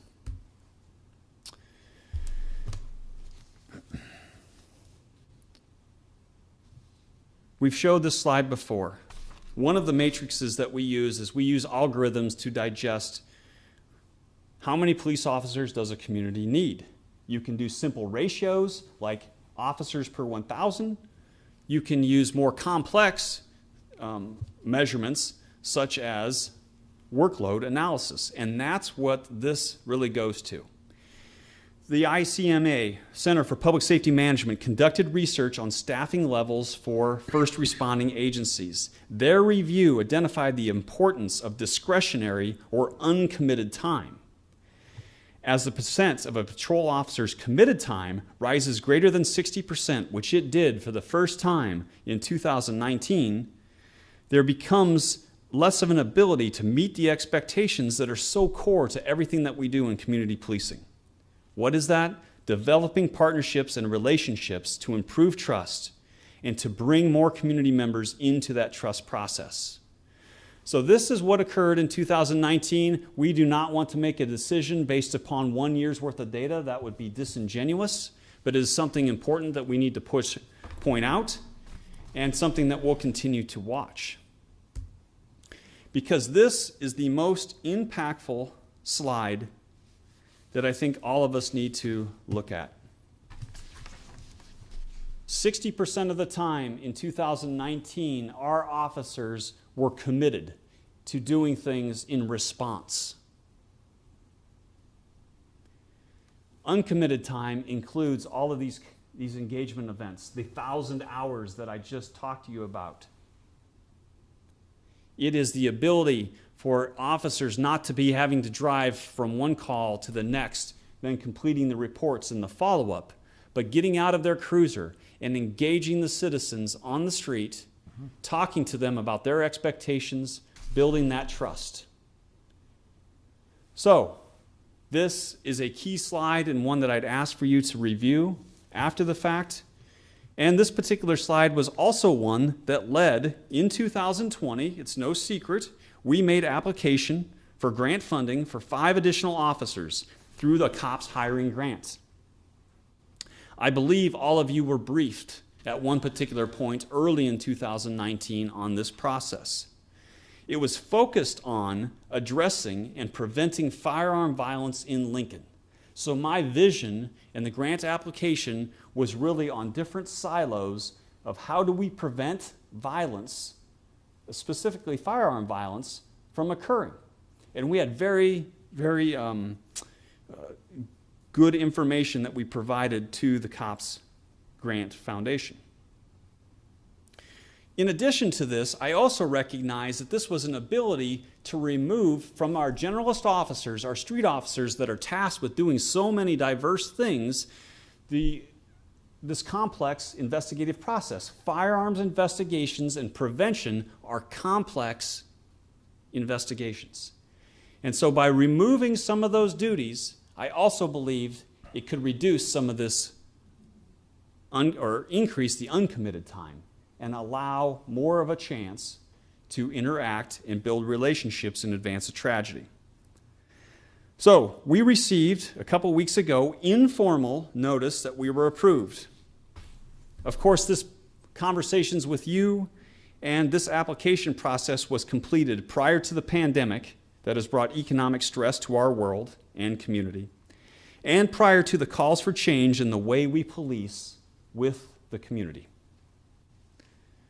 So, as we were approaching the finalized part of the budgetary submittal, those led to an additional inquiry by me with the COPS office in order to fully understand what are our options available. So we received informal notice that we had been accepted, but no formal notice. So we reach out to COPS and say, hey, these are the situations that we're currently faced with that we weren't faced with when we made the application. The COPS office said, well, until you're formally accepted, you do not have an appointed project manager. The project manager is the one that will answer the questions. So Michelle has done a lot of work and been on hold with the COPS staff, and we have not received formal notification as of yet. So there's 4 options that are available, and I'm going to walk you through those options, and I invite any questions you may have. Number 1 is withdraw. Withdraw our grant application. Number 2 is to utilize the funding, which is about $625,000. It is $625,000 over a 3-year period, which is not the full cost of 5 officers, and apply that to the 5 officers that were hired or that increased our authorized strength in June of 2019. So as you recall, in June of 2019, myself working with many of you and the mayor's administration, we added 5 employees to our authorized strength, bringing it from 348 to 353, addressing a need within our agency. What we didn't add was funding. And we, through the assistance of finance, so Brandon and Sherry and James, I appreciate your help, we were able to identify trending analysis that would allow us to fund those 5 officers without adding dollars to the budget.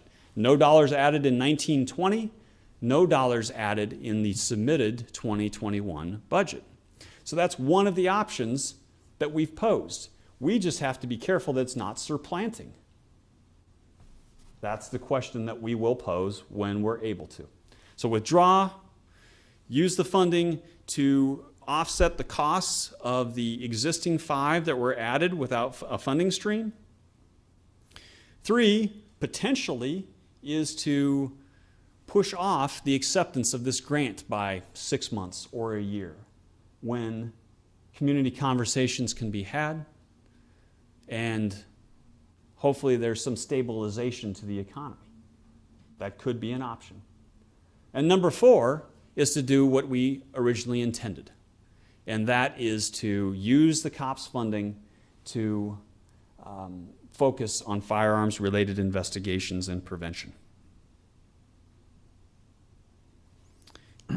We don't know, so therefore, these 5 additional staff and that funding is not part of the mayor's submitted budget.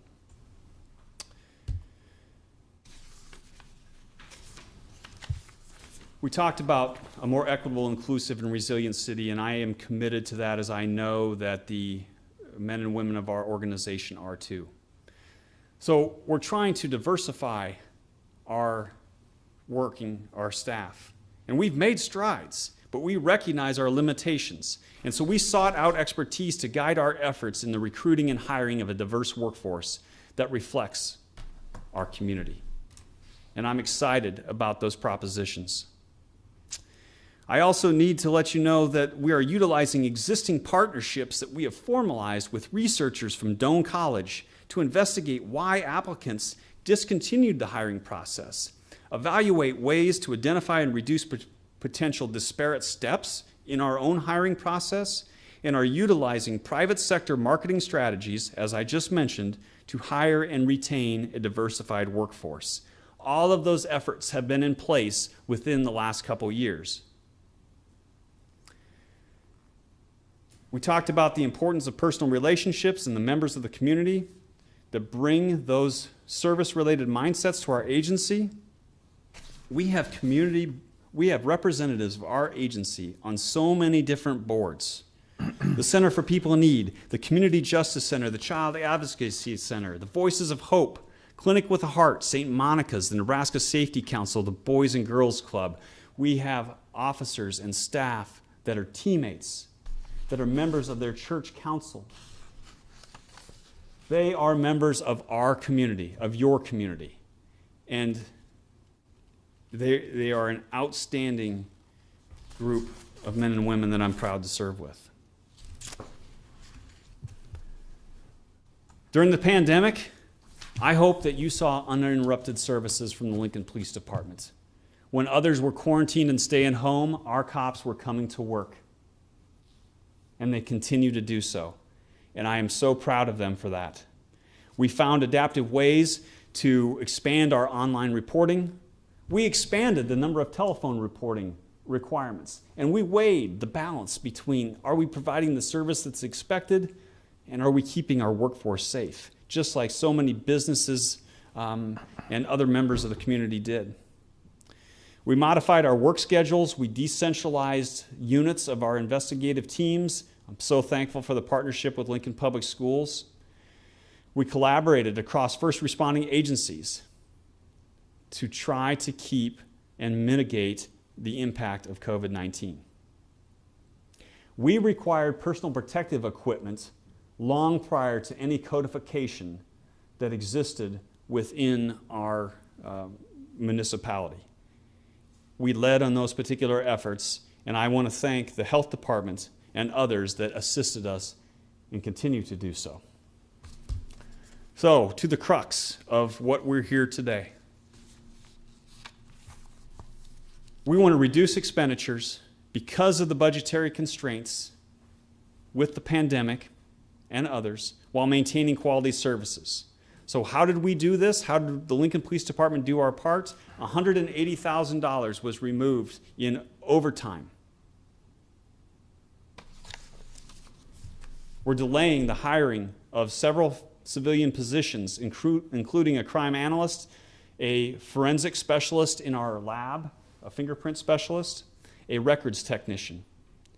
In addition, we eliminated an on-call professional technical worker who assisted our records unit in transcribing reports when call volumes are high. Now that's going to cause a delay, or can cause a delay, but really we're working in collaboration with the city at large to try to meet these demands and still provide high quality services. We took a deep dive, and again, Michelle, Brian, thank you for assisting in this, in our line item expenditures. Where can we further make reductions without affecting service? Pat Wenzel's here today, and Pat is a very talented individual, and he has a very talented group of people. And he worked with other members of the city, including purchasing, secured contracts on fuel pricing that is going to save hundreds of thousands, more than $100,000. So those are some of the ways that we did this. Here's in a more linear fashion, as I mentioned, 180 on overtime, vacancy savings of 343,000, and I don't need to walk through the rest of those, but that's reducing expenditures.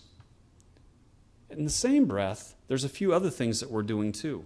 I talked to you about our quest for the last 2 years to maintain our footprint in the northeast quadrant of the city, and how important that is as part of our community policing principles, and to many of the neighborhood associations that are there, and to Nebraska Wesleyan University. And I'm proud to say that we've made great strides, and Finance was able to reduce the rent payment for the Northeast team by that quantity, because we believe we are very close to securing the purchase of the Northeast team and an adjacent property for expanded parking.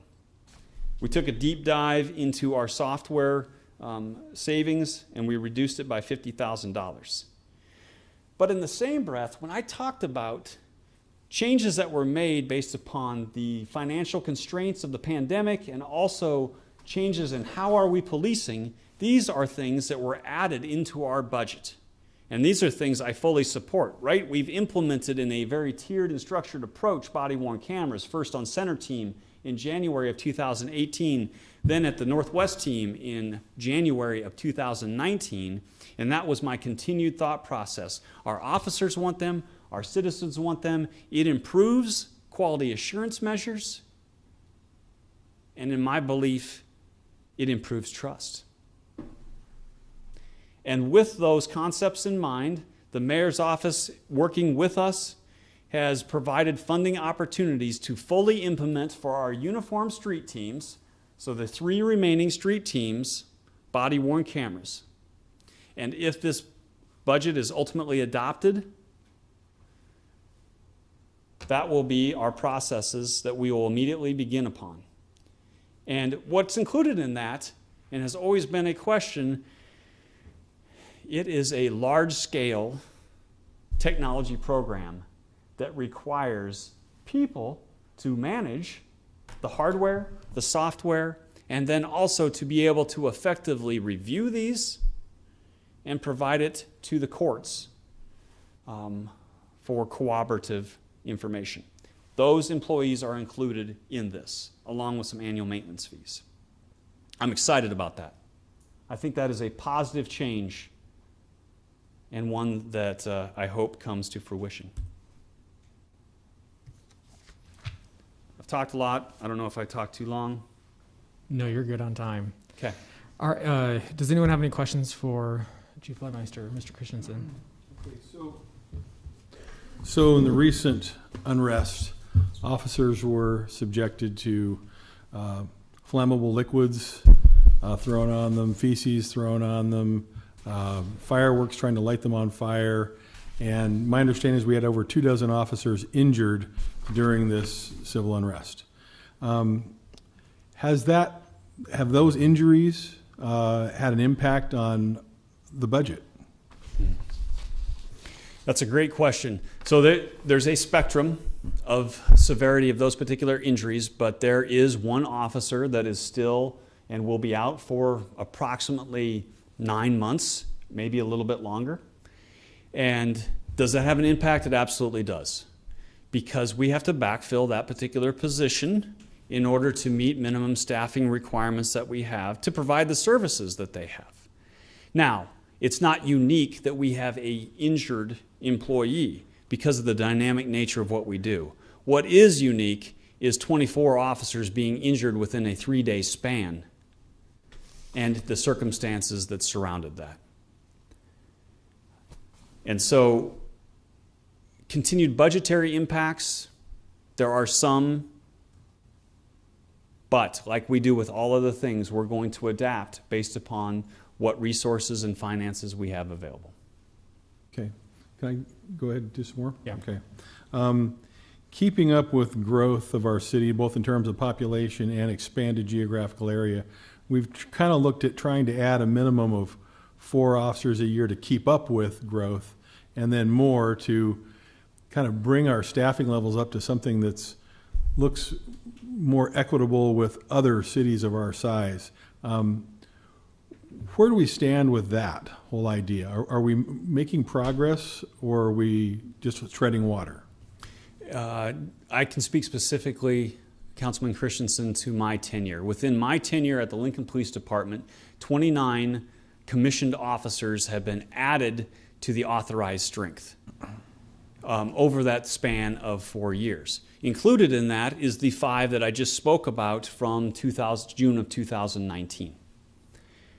Currently today, with the academy that's to begin in July, we have just over 360 employees here because we hire over our authorized strength. We're making progress. We've made progress in very slow, small steps. And I'm appreciative of the sacrifices that have come from policymakers, from the citizens who are paying for those salaries. And I'm going to continue to advocate for what I still perceive as one of our greatest needs, and that's staffing to be able to provide all of the services that have come to be an expectation. In addition, to be able to provide the opportunity for engagement, the opportunity to build relationships in advance of tragedy, something that we have done a great job of, but we need to do a better job of. Okay. I'd like to talk about the COPS grant, which this council voted on last year to certify to the COPS Grant Foundation that we would accept the grant if awarded.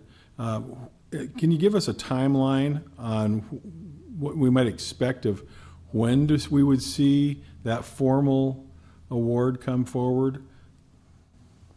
Yes. So Michelle has told me that in her conversations, which began a little over a week ago, that at a minimum it would be 2 weeks. Communication with offices, large federal government offices like this, can be somewhat of an arduous process. And so Michelle followed up on Monday morning, still no answer. And I can't give you a firm timeline on when we will know.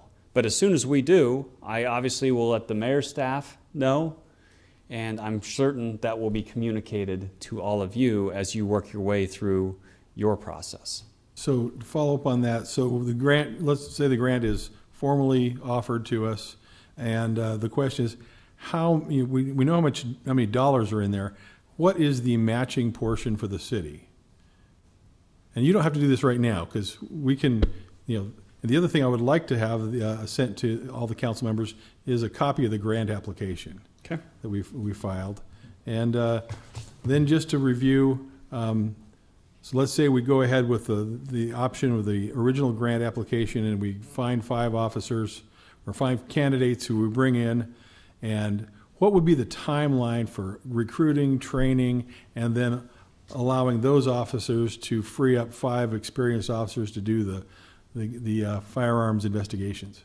Yeah, great question. So I just want to recap, make sure I'm getting the information that you're asking for. Is a copy of the grant application and also what the city match is. Correct? Yes. The third would be this. We would plan to hire those particular officers, if authorized, in January of 2021. So in the January class of 2021. And keep in mind the training processes that exist. 22 weeks in the academy, an equal amount, if not a little bit more, in the field training program before they're able to operate as an independent officer. So roughly, it would be the late fall of 2021 before this would be realized. And that's when we would stand up this particular process, this unit focused on the firearms-related processes. Okay, that's all I have. Councilwoman Raybold? Chief Bleimeister, I was pretty alarmed when you mentioned a recent statistic for 2020 where you said that sexual assaults and aggravated assaults have increased by 22.67%, and this is not counting homicides. And you also mentioned that you're bringing on one full-time investigator to handle just sexual assaults, which increased by 12.6%. I mean, how many additional police officers? You know, we did talk a lot about firearms and to increase and enhance public safety by having additional officers, but I guess this, in light of these recent numbers, how many officers can we redirect to be full-time investigators for the sexual assaults as well as the aggravated assaults? Great question. I want to provide a little bit of clarity. Without the slides right in front of me, but 22% so far this year increase in violent crime. Remember, violent crime encompasses 4 things. Murder, which we've had 3 of in 2020. Robbery, aggravated assault, sexual assault. So sexual assault is one of the components of that 22% increase, which was 12% that we showed out. That's been an increasing trend line, not just in 2020, but 2019, 2018. Really, it came from a couple different factors. One was the redefinition of sexual assault by the feds. 2 is the Me Too movement. So it's a good thing in that people are coming forward and reporting what is traditionally and still is an underreported crime, sexual assault. How many more officers do we need to address that? And victim advocacy and support and the personal and management of the cases. That's a difficult thing to get your arms around, but that is one reason why we made this grant application with the Family Violence Council. 2, I talked about what is another increaser is aggravated assault. Aggravated assault is when someone is shot and injured. That's an aggravated assault. So that also goes into one of the core why this was originally proposed as far as the COPS funding. Does that answer your question? Yeah, so I see the 2 are intertwined with the firearms, and also I was just more concerned about the uptick in the sexual assaults that has been, like you have said, on a trajectory of increases, and how are we staffing to handle those, and certainly for victim advocacy, like you said, partnering with other agencies and organizations on grant funding, but I mean, that's a big concern. I see it as a growing, trending concern. We want and need to be able to provide the highest quality of services, whether it's just the investigative services, but also the victim advocacy to support those particular victims of crime. Thank you. Any other questions? Councilman Shob? Thank you, Mr. Chair. Chief, thanks for coming down and talking with us. I want to go back. This is kind of related to the questions my fellow council people have asked about staffing. And we, as you guys know, we've gotten lots of correspondence from the community asking us to do more community service-oriented roles. You talked a little bit about the committed time of your officers. And I've been to lots of functions where your officers work and engaging with the community, but that non-committed time is dropping rapidly. Is this also tied to the cops funding you're talking about? Would you be able to change, what would you need to do to change that, to get your uniformed officers to get more community service time and work with building better relationships in the community and providing more of the community needs, what people are asking us to do?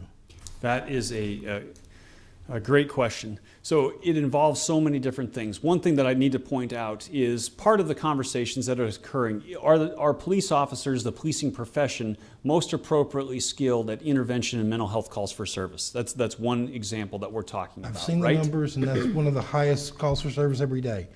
Correct. Ever increasing demand similar to the sexual assaults that's being referenced. We recognize and I've talked publicly for so long that our officers are highly trained and want to do the best that they can to intercede in the dynamics of a particular incident, but partnerships with the Mental Health Association of Nebraska, for one, is a studied, data-driven, evidence-based, decades-long approach to reducing calls for service, improving the quality of life. So that partnership, which we have modeled and gone across the country to talk about, is important to reducing call volume, therefore increasing the amount of time officers can spend in community engagement, in training, to improve themselves and the services that they provide. Another example is this. A high volume crime type, or not crime type, but non-crime type, similar to mental health, is missing persons investigations. More than 2,000 on an annual basis. And that is another one where we have made reassignments within existing staff, partnering with outside agencies, such as Centerpoint and Families Inspiring Families, to reduce the volume of kids that are out of care when they're vulnerable, and improve the family setting that exists. All of those things are strategic efforts, along with the COPS funding, in order to try to most appropriately address trends, but provide an opportunity for street officers to interact with the public in non-enforcement settings. That is critical to community policing. So, thank you. If I may ask a second, I was looking at, take the glasses off, can't see the screen. I was looking at calls for service on Saturday, June 5th. There were 317 calls for service, which included 7 missing persons, 1 sex crime, 34 special services, 11 vandalisms, and 19 medical emergencies. That was just a fraction of the 317 for that one day. What other agencies do you partner with to help provide these services? You guys show up on the scene, do a quick triage, and then call for help? What other agency? You mentioned the Mental Health Coalition. Yeah. Okay, great question. So the Mental Health Association of Nebraska, after the fact, peer specialists, advocates we're partnering with. The medical calls, Lincoln Fire and Rescue. So we are an initial responder. We're going in and we are stabilizing the events, allowing for a safe environment for paramedics to come in and treat and transport individuals. Centerpoint is another one that we talked about. The bridge. The bridge is another big component to community safety that's hard to reflect in those numbers, but it's a constant utilized service. And more than $400,000 of the Lincoln Police Department budget is dedicated to the bridge to provide an opportunity for a safe alternative to jail, so there doesn't have to be this arrest, but also starting the process of treatment for drug and alcohol-related addiction that hopefully will improve the quality of life and therefore on the backside reduce calls for service or demand for our services. There's so many different agencies, Bryan Hospital, the hospital systems, Catholic Health Initiatives are other big partners of ours that without them, we would not be able to provide as effective services as what we do. So, to your point, we recognize small part of the public safety picture, many more people, citizens number one, are part of that, but advocacy groups and establishments within our community make a difference. Thank you. Any other, Councilwoman Ward? Thank you. Chief, could we go back just to the COPS grants for a moment? Because I would like your opinion if, in fact, we receive it and it's decided to withdraw or pushed off for 6 months or a year. Do you think in the future that would jeopardize our opportunity to receive those monies again if, in fact, we don't accept it? Good question. One that I don't unequivocally know the answer to. I'll speculate.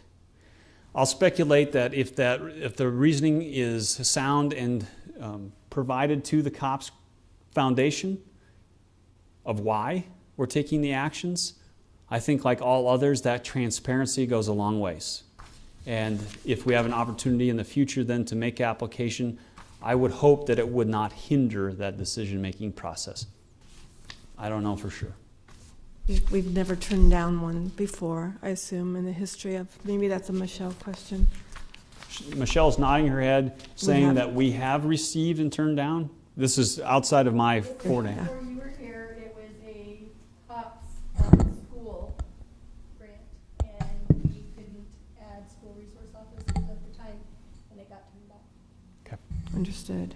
And just to reiterate, this is all federal money, the $625,000 without any city match. Is that correct? That is, nope. Is that what? Yep, there is a city match, and I will get you the city match dollars. It's 600, it's 75% of the cost. the COPS. Okay, The okay, 625. okay. Very good. Yep. All right. Thank you. Thank you both. Councilwoman Washington? Okay, thank you. I've got, all right, microphone. All right. I've got one question around the officer that's being hired for sexual assault. All right. So you talked about the partnerships and about the necessity.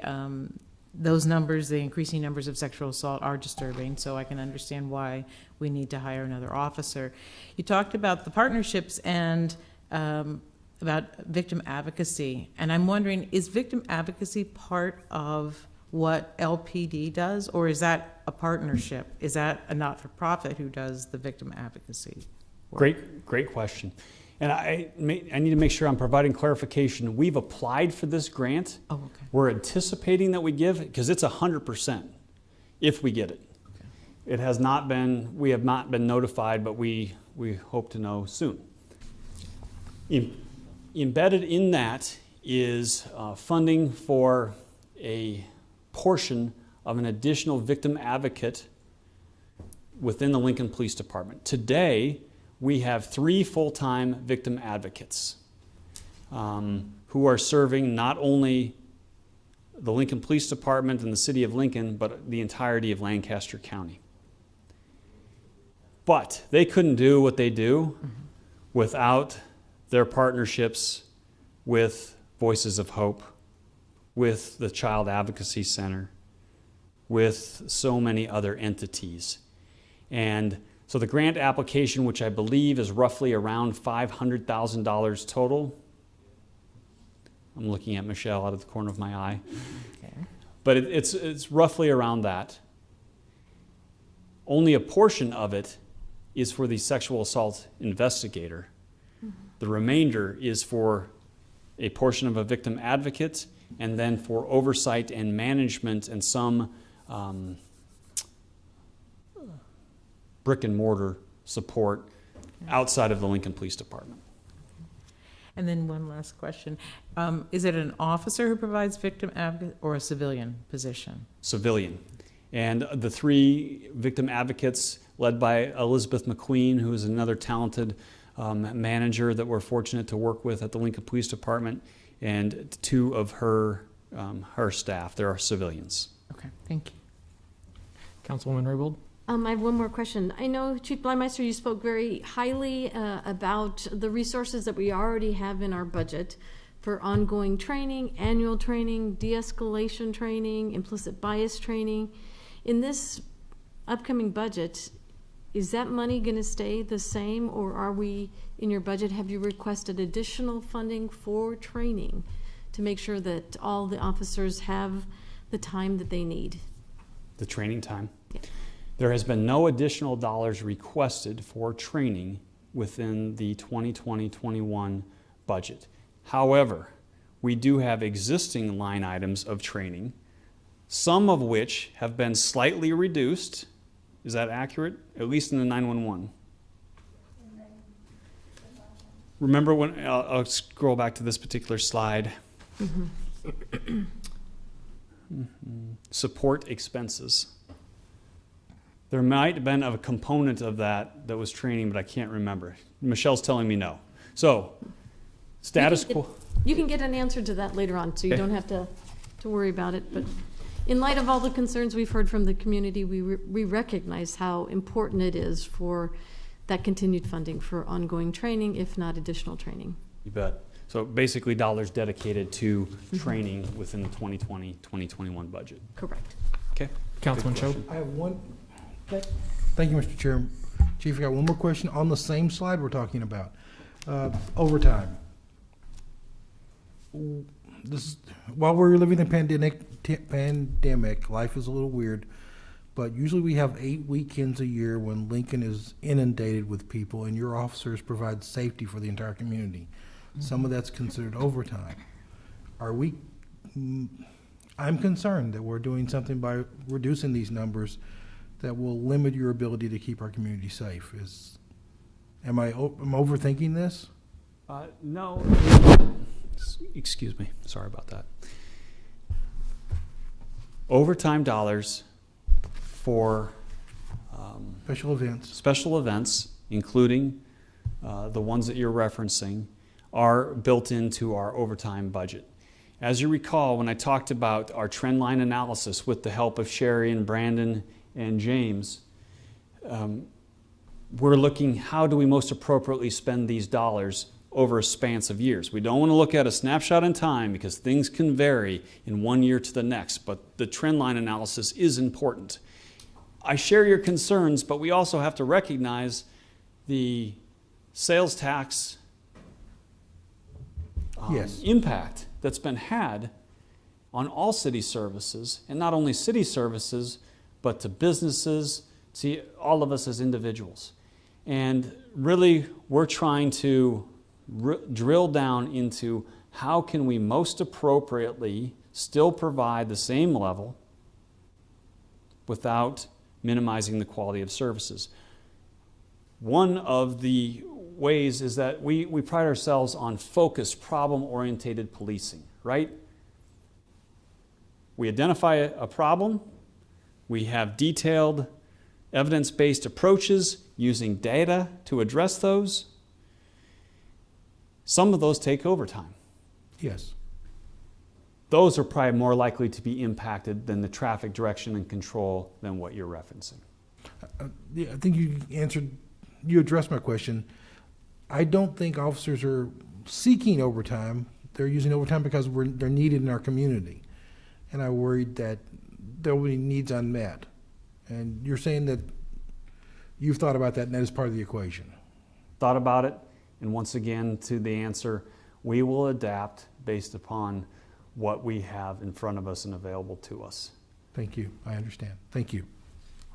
Any other questions for Chief Bleimeister?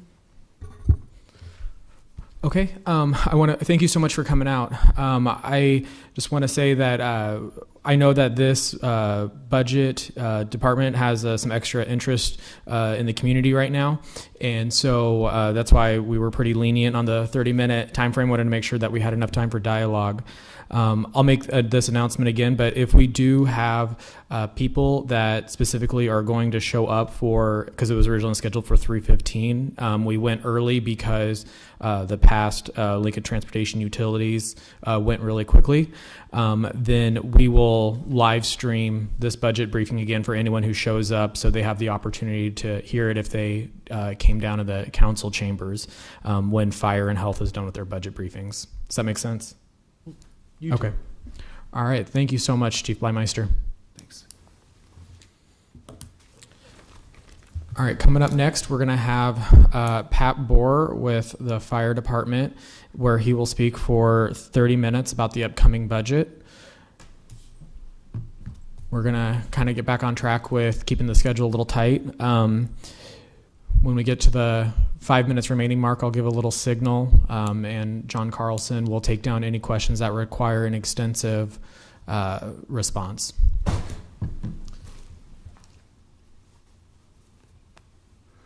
Thank you for coming out.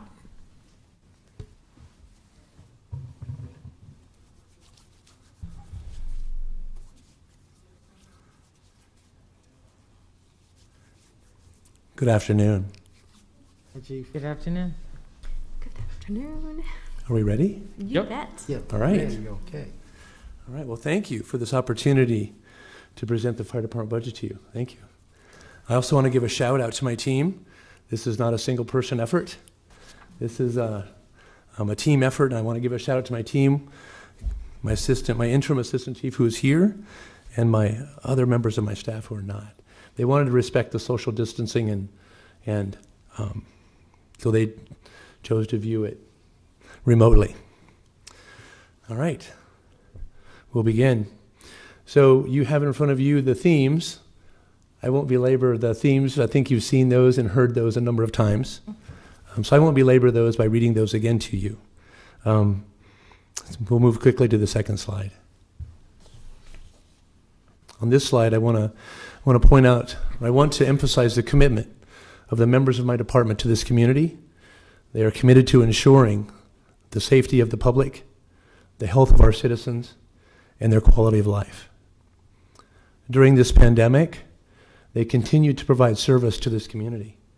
We implemented extra measures so that they might identify potentially the presence of the virus, and they took steps to protect themselves.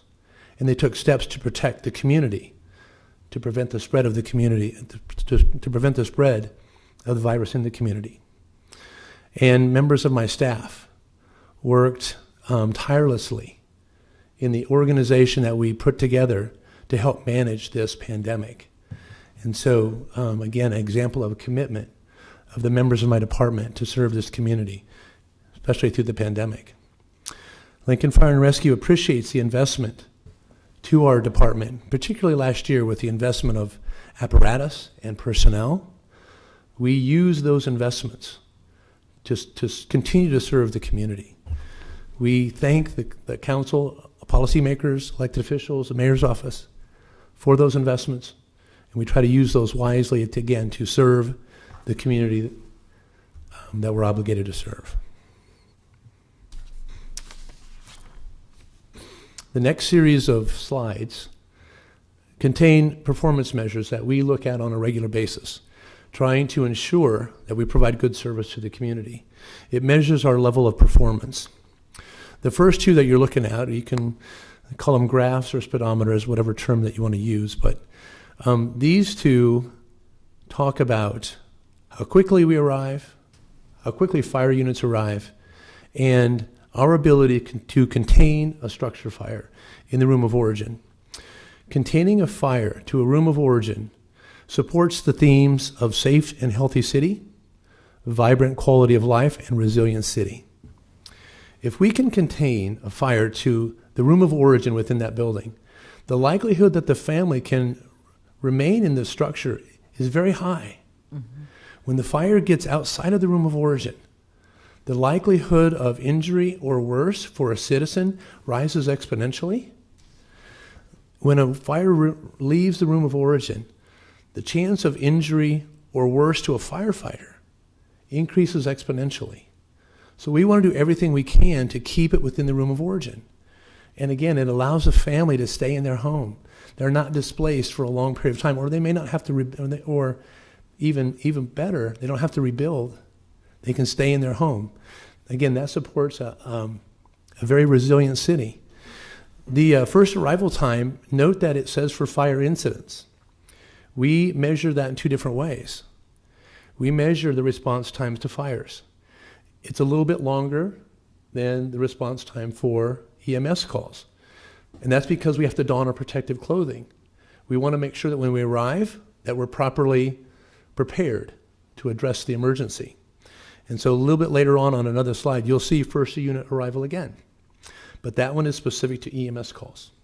I just want to point out the difference between the two. On this slide, a safe, healthy, resilient city is one where very little property and contents are lost to fire. The first side of the slide shows you how much property, the value of the property and the contents threatened by fire that were saved by our actions. 98% of the value of the property and the contents of structures that were threatened were saved by our actions.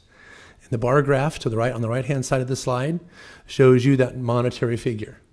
Over $315 million worth of property and contents were saved by the actions of the members of Lincoln Fire and Rescue.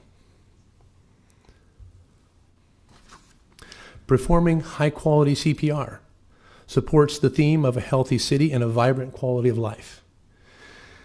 These two speedometers, if you will, the first, the one on the left, shows you the CPR fraction. A lot of people say, well, what is a CPR fraction? A CPR fraction is the ability to do good compressions. It's how well you can do it.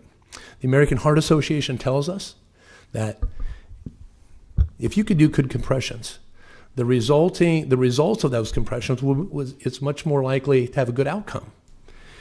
Opposed to poor compressions or poor CPR, the outcome is not so favorable. So, and on the right-hand side of this slide, you see the time element for that response. So first unit arrival for EMS incidents. It's important to get there quickly in order to be able to do the skills. If you don't have both of them coupled together, we can do the skills really well, but if we don't get there in a timely manner, then it becomes ineffective. So again, when people survive cardiac arrests, and that I'm transitioning into my next slide, but when people survive cardiac arrests, that leads to a healthy city, vibrant quality of life, and a very resilient city. Those things are reflected in high cardiac survival rate. The ambulance, so this slide shows two things.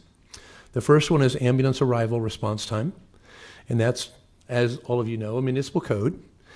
And then the second one shows you our performance with regards to cardiac survival rate.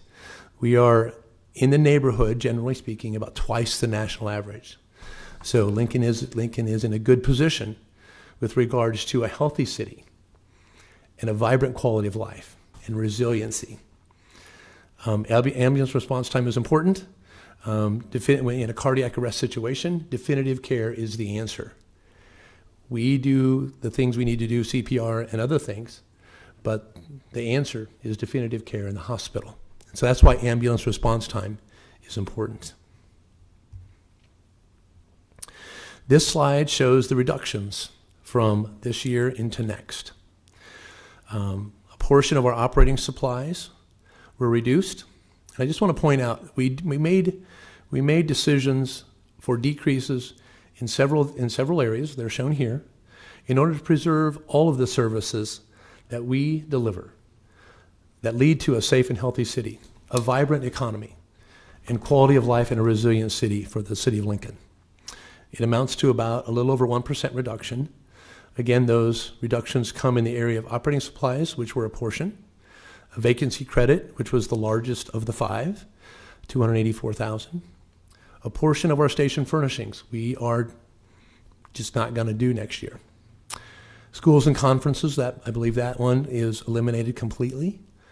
And then the last one, interest earnings from our enterprise fund. And as you know, our enterprise fund is a standalone fund that supports the ambulance service for the city of Lincoln. So the interest earnings on our cash balances were moved into the general fund to help make up the gap that we know is there. We did also ask for a couple things next year. Two things that are critical to our ability to do our job: handheld radios and mobile data computers, mobile data terminals. When we moved to the new radio system and we identified the number of radios that we needed for our department, we were directed at the time to only identify the number of radios for the number of people we had at the time. We have more people today. And so we need more radios. And so we asked for more radios. Our mobile data terminals, as you know, they're working as we speak on setting up and getting ready to implement new CAD, the computer-aided dispatch. If we don't get updated mobile data terminals, which we're piecemealing together every day, they're old, and you know how electronics are and computers are when they're old. Not only do they experience all of the associated things with being old and out of date, but also they don't have the right technology that we can fully utilize all of the benefits of the new computer-aided dispatch. For instance, global GPS and closest unit dispatching. These units do not have that capability. We want to utilize that technology with new computer-aided dispatch, and so we asked for new computer-aided mobile data terminals, so we could utilize that feature with new CAD. And those items were approved and identified to be funded through the leftover money from the quarter cent tax increase. So not from general fund money, but from the quarter cent tax increase monies. This slide summarizes the three different divisions within our department: the Emergency Services Division, the EMS Division, and the Grants and Aid Division. The general fund is our emergency services. Enterprise fund, which I spoke about, is our ambulance service fund, standalone, completely user fee supported. In the grants and aid, that figure makes up two things. The grants and aid is made up of our urban search and rescue team, which is about $1.2 million, and then the rest of that is the SAFER grant that we are currently in the middle of, about halfway through it. And so about 1.7 of that 2.9 make up that SAFER grant commitment that we're in the middle of, for a total of $45,418,795. So our FTE count for the upcoming year, 325 FTE. Last year was an important year for Lincoln Fire and Rescue. We made some great strides forward. 15 SAFER firefighters to help us staff the new stations that we opened earlier this year. 2 EMS office specialists in the EMS Enterprise Fund that are going to help increase revenue for that division. And then 1 air tech in our logistics division to help maintain our protective respiratory system. So again, last year was an important year forward for Lincoln Fire and Rescue in terms of FTE. And our total count going forward will be 325. And that's all I have, and I will open up for questions. Does anyone have any questions for Pat? Councilman Shob? I had one, but I was listening to numbers about respiration and I've lost up. Can I come back? Does anyone else have something? I will ask him later. when I Okay. remember it, yes. Okay. Damn it. Over there. Look over there. Oh, Councilwoman Raybold? I have a question. So you had mentioned that the schools and conferences budget was reduced by 82,794. That's for conferences for the LFR to attend or any additional, that's Yes, ma'am. Yes, additional ma'am. training, right? Pardon? When it says schools and conferences, does that include training for LFR or am I? Yes, potentially. We offer training in a number of ways. We have a lot of training that is delivered in-house by subject matter experts on the department. We bring in groups, subject matter experts from outside the department, outside the community, and that train our members. And then we also attend conferences and seminars to get additional training. So it's a combination of all those. That line really reflects our travel to conferences and training. So we haven't eliminated our training budget, no.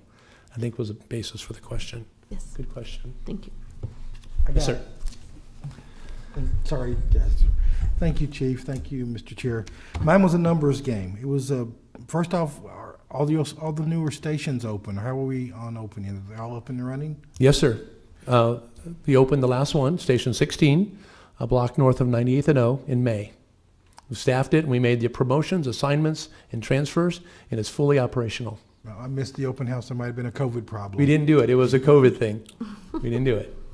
So let's talk about all the stations. And can you give me a rough number of how many EMS vehicles you have, ambulances, how many engines, and how many trucks you have, and Yes, sir. and age and quality? Where are we on? Are we in good shape, or are we still I'll in start need? it. I'll start, and then we'll see where we get. Okay, yeah, we'll turn it over. Yeah, we have 16 fire stations now, so every one of those has a front line fire engine. So 16 front line fire engines.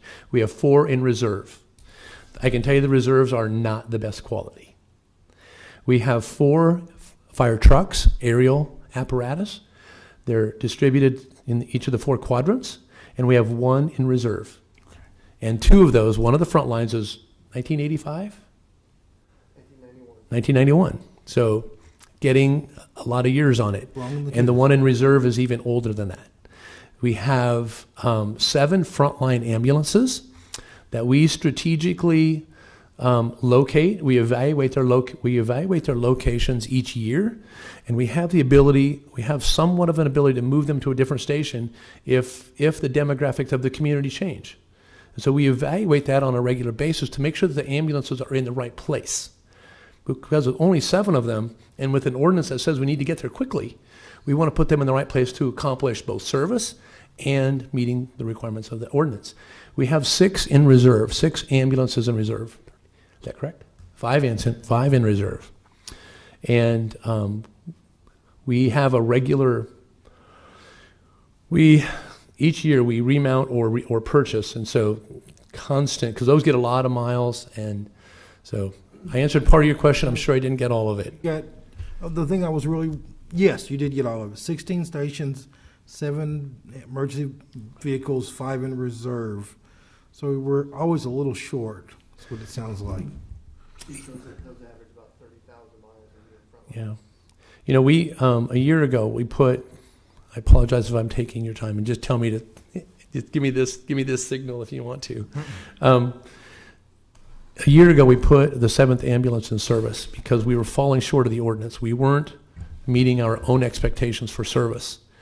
And even though it was a good decision for service, it was a poor decision financially because the increased cost due to 1 unit resulted in about $1 million loss to our cash balance in 1 year. So it's a tight balance for us. Okay. We're trying to meet service goals, and we're trying to maintain that fund to be self-sufficient so it doesn't require any tax subsidy. And so far we've been successful, but it's a very fine balance. I understand. I thank you for that clarification. Thank you. Thank you, Mr. Chair. Any other questions for Pat? Councilwoman Washington? In the last, I always want to turn my microphone off. Thank you for coming down, Pat. You're welcome. In the last month, we've seen a lot of social unrest, upheaval, and a lot of it's been directed toward the police department. But it dawns on me that we have public servants in all sectors, and I am curious about recruitment, training, hiring for diversity, inclusion, anti-bias training, and I'd like to know what the fire department does to ensure that we have an inclusive, equitable city. Yeah, thank you. We have a very active recruitment committee. Even before all the events of this year, we actively recruit diversity. We actively recruit we are striving to be a very inclusive department. But our recruitment committee has been very active for years, and I think they do a very good job of getting in the parts of the community so that we can be reflective of the community more than we are today. Okay, thank you. You're welcome. Any more questions? I think one that I just have a question on is I would just be interested for more information, I guess for follow-up, is just the current staffing levels and how close are we to getting to what would be best practices for Lincoln. Okay, yeah, definitely, I can follow, I will provide you with that. Thank you. Okay, you're welcome. All right. Well, it looks All like right. we have no more questions. Thanks so much. Thank you, you're welcome, thank you. Next up, we're going to have Director Lopez with the Health Department, who will speak for about an hour on the Health Department. I'm just going to check in with my council members and see how they're doing. Do we need to take a 5-minute breather, or are we good to keep going on? Let's go. All right. Well, then we're going to keep moving on. And Move on. before Director Lopez comes up, I just want to say happy birthday to Robert Way, who's a regular in the council chambers and is a to you. Wash your hands. Happy birthday to you. very informed, active citizen, and we always appreciate seeing him.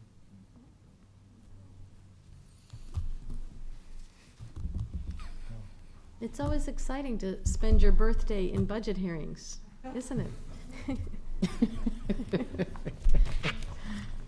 We define exciting differently. Well, I'm excited to hear from Pat. We agree on Thank that. you. Good afternoon. I have to have my notes here. Started. I'm not going to go over. I just don't want to touch things. We're there with you. But I think, you'll see as we go through the slides that we're trying to embody all of these areas that looking at the safe and healthy city and equitable and inclusive city, the vibrant city and strong and resilient and innovative and operationally excellent. So we'll try to tie what we're doing in with that area. We embrace these core values, and our staff really aspire to serve the city and the county and to make this a healthy community. So I have to get used to the format a little bit. Okay, so the role of the health department really is promoting and maintaining a healthy community. And this includes assuring that we respond to risk and threats to the health, and we implement and try to prevent, if possible, and mitigate if needed, or treat when necessary. So a healthy community is more than merely the absence of disease. A healthy community enables all of its community members to maintain a high quality of life and productivity. So these are the core public health strategies that were elevated during the 2021 budget year due to the extraordinary community circumstances. So the city government and services are essential to the community, especially as you've all seen during this health crisis. For the health department, this means working collaboratively with all of our partners to coordinate use of resources, common purposes, and responding rapidly to the risks and problems. A critical part of the necessary responses is ensuring all community members have the same access to care and resources. In order to respond quickly, we set up a unified command structure, and you've heard all of that. It involved the mayor, the county board. Many times we called upon those of you in the city council, and there were multiple city and county agencies. And I really want to reach out and thank fire and police for all the support and work that they've done to make sure that we were able to respond quickly and in the best possible manner.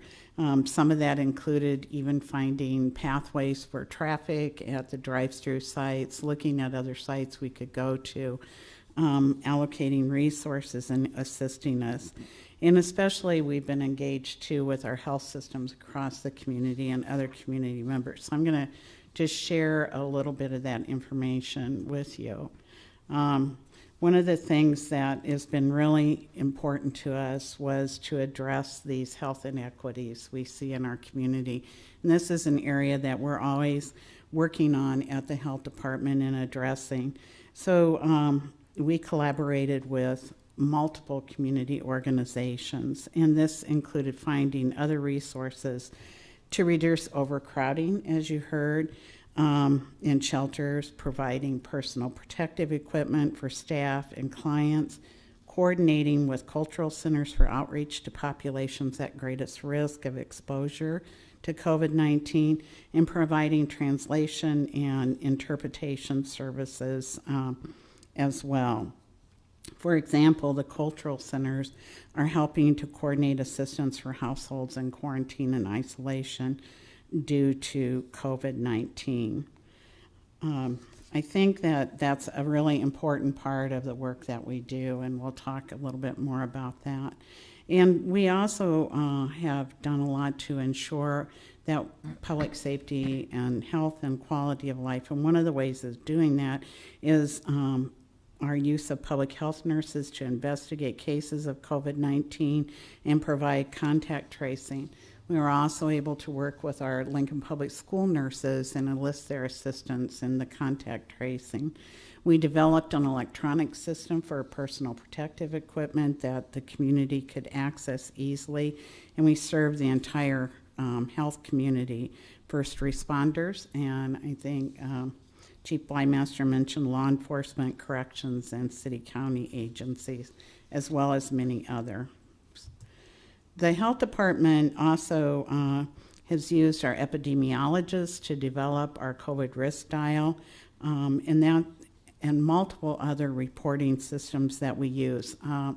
Our epidemiology department provides a situational update every day that goes out to our state legislature, so they know what is happening in the Lincoln community, as well as to other community members. Health utilized our statutes and ordinances to adopt directed health measures, and our information is really data directed and data informed for our policy and decision making. And I wanted to share with you that the risk dial that was created here in Lincoln has been adopted by many other health departments across the state and is being utilized in their communities, so we're able to share and convey the same messages.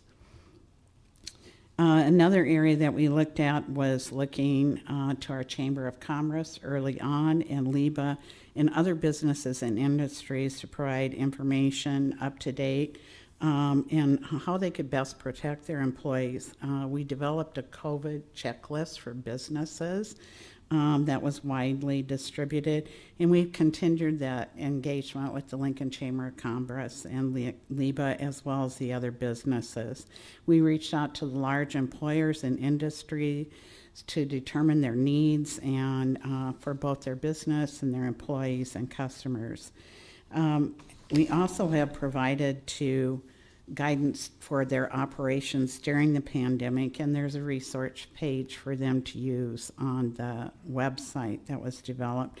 And this too has been adopted by many other communities in our state. So we also, in order to get our events rolling and moving again, developed an event plan so that we can manage, work with larger venues. I had the opportunity to visit at the Pinnacle Bank Arena, and it's very impressive, the work they're doing to be able to open up again, but do it safely for the people in the community and for their employees as well. We've done a lot of work with the Lancaster County Event Center, many sporting venues, other event centers, conference places, meeting halls, you name it. We've been contacted and been working with them. And I think that it's really important too. We've even worked with some of the hotels in Lincoln and how they can best do that. And we're currently working with Lincoln Public Schools and all of our rural and parochial and private schools about how they can safely open and what that's going to look like. So we use a surveillance system that's not common across the city, and I've talked to you too about how we are monitoring individuals, and it's an electronic system that's an alert system, and people check in twice a day, and it's a way for us to monitor if they're having a temperature or any other symptoms, so they can always call us, but it allows us to reach out quickly to them and get them to directed care that they may need. And another thing I just don't want to overlook is that we've been providing services to the community the entire time I'm kind of off here. During the pandemic, dental services were open, immunizations, STIs, all of those services were there. We were also continued to work with our mothers, pregnant women and children during that time, and infants. Another area that we've done a lot of work on that I know some of you council members have received emails about our calls is through the animal control area. We've been responsive to animal bites. We're starting bat season now, and we're working on an issue with coyotes. So there's a lot of areas that go into that. Currently, animal control's licensing about 63,000 cats and dogs a year, just to give you an idea of the volume. We've done some different work with animal control, especially with the bat situation. That's a really high volume time, and bats are out at night, and so there are frequently a lot of calls. And in looking at a way to better utilize staff and maybe be responsive to the community, we've just done a shift bid for a temporary night duty for the officers that will be in effect for a period of time through September, and then go back to routine scheduling. This will reduce the number of hours we have to depend on the animal control officers. It'll move that time, spread it out more, and it will also reduce overtime at the same time. So we're trying to maximize how we're utilizing the staff in the best possible way. Environmental health staff continue to respond. We've had calls for hazardous materials. We're not just doing COVID at the department. We're doing all these other areas, working with grocery stores, restaurants, all kinds of areas on how they can safely manage during the time. And now that restaurants are more open, we'll be starting working on inspections again, that regulatory aspect. That's really important for us.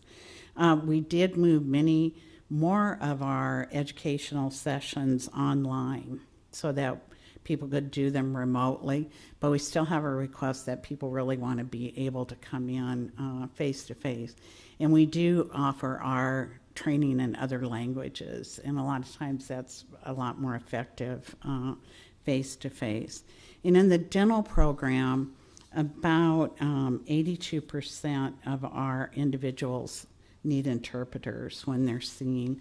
Our staff really, we have a diverse workforce at the health department, and we try to recruit and hire staff who are representative of the community.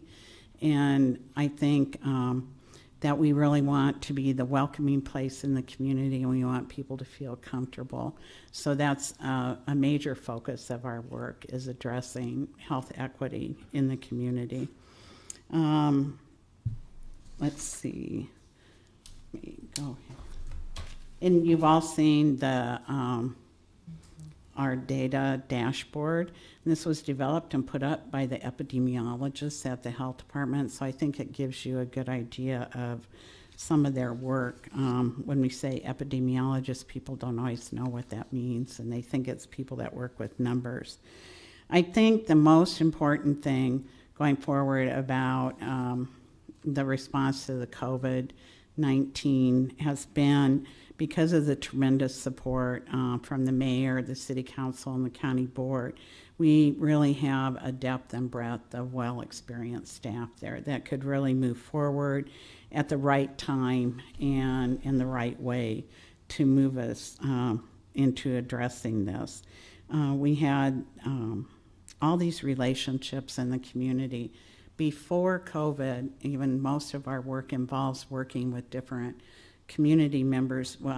We work on a regular basis with over 107 community agencies. And we've continued that, and that work has really helped us to be able to address what's happening and create an environment where people feel comfortable calling us and letting us know if something needs to be addressed that isn't, and working in partnership with them. done a lot of work with Community Health Endowment and doing things differently. Moving the women and families from the family shelter has been a tremendous success. Many of them have now moved on to permanent housing. And there was an amount that we have submitted to the state for payment, but for the cost of $38,000, we were able to move over 50 women and children. And some of them are having great success now, and the rest are working forward to that. So that's been a very winning approach that's been used and of value to them. I think the other thing I just want to share with you here is that the demands of the pandemic have made it, I don't know how to go back. Oh, I can't see it. That's all right. John's coming to help. I don't know where it is. So forward and backward. Oh, okay. They told me up there this morning. Well, that staff of yours knows about disease. Arrows. Yeah. I can know about that, but technology is another issue. I was just wanted to share with you, one of the things we learned in response was that we are critically understaffed in a couple areas. And I just wanted to go over that with you. I think you've seen that. We recognized for the city of Lincoln, we currently have 3 epidemiologists. In Omaha is a little bit larger community, over 500,000. But with our population numbers, they have 7 epidemiologists and a full-time person, just to give you a kind of a feel for that. And it's remarkable what's been done. But as our community has grown, we haven't grown with that, and we keep experiencing more new diseases, more other areas that we need to respond to. And we use epidemiology for so many things. And I'll give you another example of that with the child care program. To monitor what's happening in the child care, they developed an electronic system so child cares can report in. We know what's happening. We have a response team that meets immediately. That's decreased the amount of child cares that have spread of infectious disease. And it's also allowed them to stay open longer, and we've done a lot of prevention activity that way too. So there are other things besides just COVID that we look at.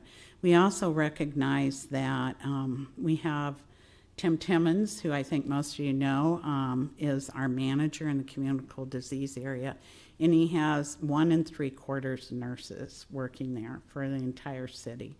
So we recognize that we're maximizing other staff that we have, but we really need to be able to respond very nimbly, and so we're adding a couple more nurses in that area that will be full-time, because we're going to have to give additional support to schools and child cares and others as we move through this process over the next few years.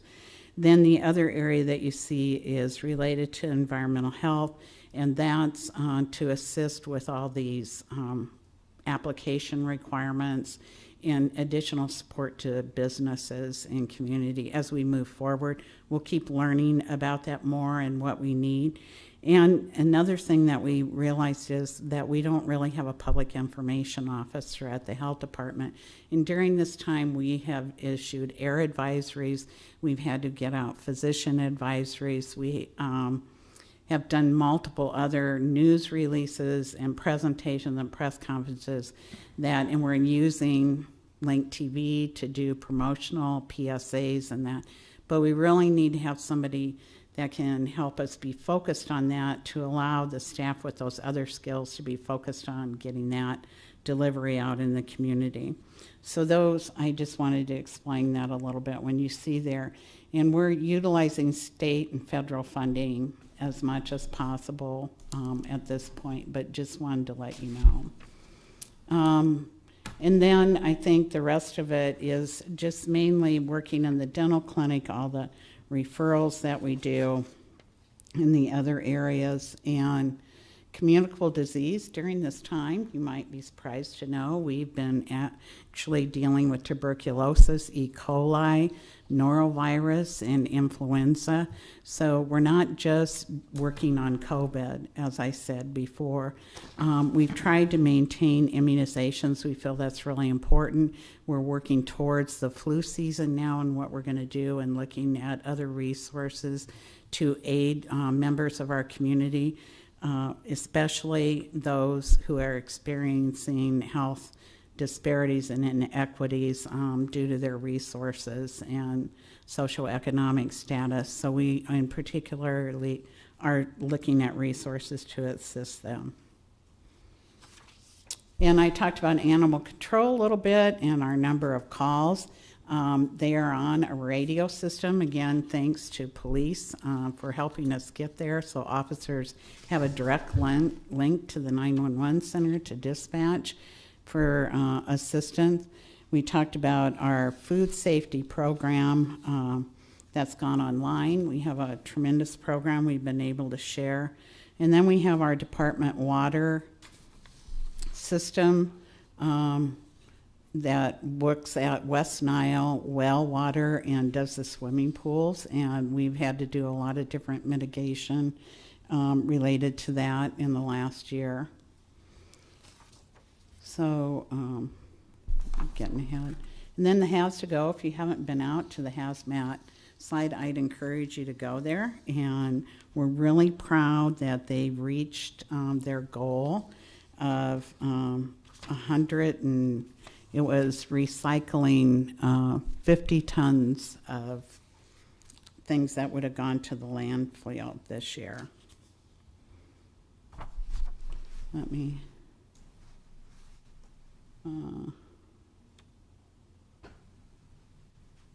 okay, so we've continued with our chronic disease prevention. I just wanted to point this area out to you, and that is the work that this council has done related to our Clean Air Act and promoting and addressing electronic cigarettes and that work from the council, and I think that's been really important for our community. What you're seeing now is on page 109 of your budget book. We're looking at support supplies, a reduction in that area. And this is due to efficiencies we found. For example, in the animal control area, we're doing much more electronically, so we've been able to save in postage and other savings there. And in the health area, we've reduced some supplies, including microfilming software and telephone services to put forth those reductions. And the other area is in the environmental health. We want to raise the fees 3%. And this money really helps us maintain our critical programs and remove the amount of general tax fund dollars that are needed. And this is for food establishment permits, air permits, water wells on site, wastewater, just to give you an idea where that is. So we proposed a 3% increase, and you can see that amount where it's from. Then also on page 109 of the budget book is the expanded childhood lead poisoning prevention program. In the work we have been doing before the COVID outbreak, we had identified several areas of concern in our community where we were starting to see an elevated lead level. Years ago, when I worked at the health department as a public health nurse, we had an active, robust lead program. And over time, we mitigated most of that, but now we know that we need to do additional monitoring, and we started, and we've been working over the last year in our community through a small grant, and we're going to continue to look at areas, but we do want to be able to address this, and this was something we are going to bring forward to the council before the COVID outbreak. So we've included in there, especially now that we know children have been spending more time at home and in that environment, we want to make sure because the impact of elevated lead level is lifelong. So we want to address that. And then I think the last information I have for you is really about our revenue from all sources. So you can see that over half of our budget is from user fees, or 25.3%, and grants are 28.8%. The city general fund accounts for 25.4% of our budget, and county general funds for 12%. And that's laid out there, and I'll be open to any questions that you may have. Does anyone have any questions for Director Lopez? Councilwoman Washington? Pat, thank you so much. This was an excellent report. First, I'm going to tell you how impressed I am that you were able to do what you just did in the last 4 months without a public information officer. Amazing. The other piece, you left me with a curiosity when you talked about tuberculosis. Could you tell us a little bit about tuberculosis rates and where they're going? Are we seeing a rise in tuberculosis right now? We do have an active tuberculosis monitoring program, and I can't tell you the rates right now. I wish I could, but I can't. But during this time, we have been working with a newly diagnosed case, and we do active monitoring and treatment.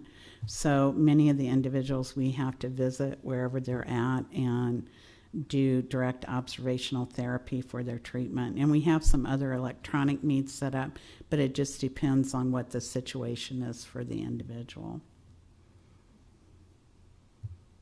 Any other questions for Director Lopez? Councilwoman Ward?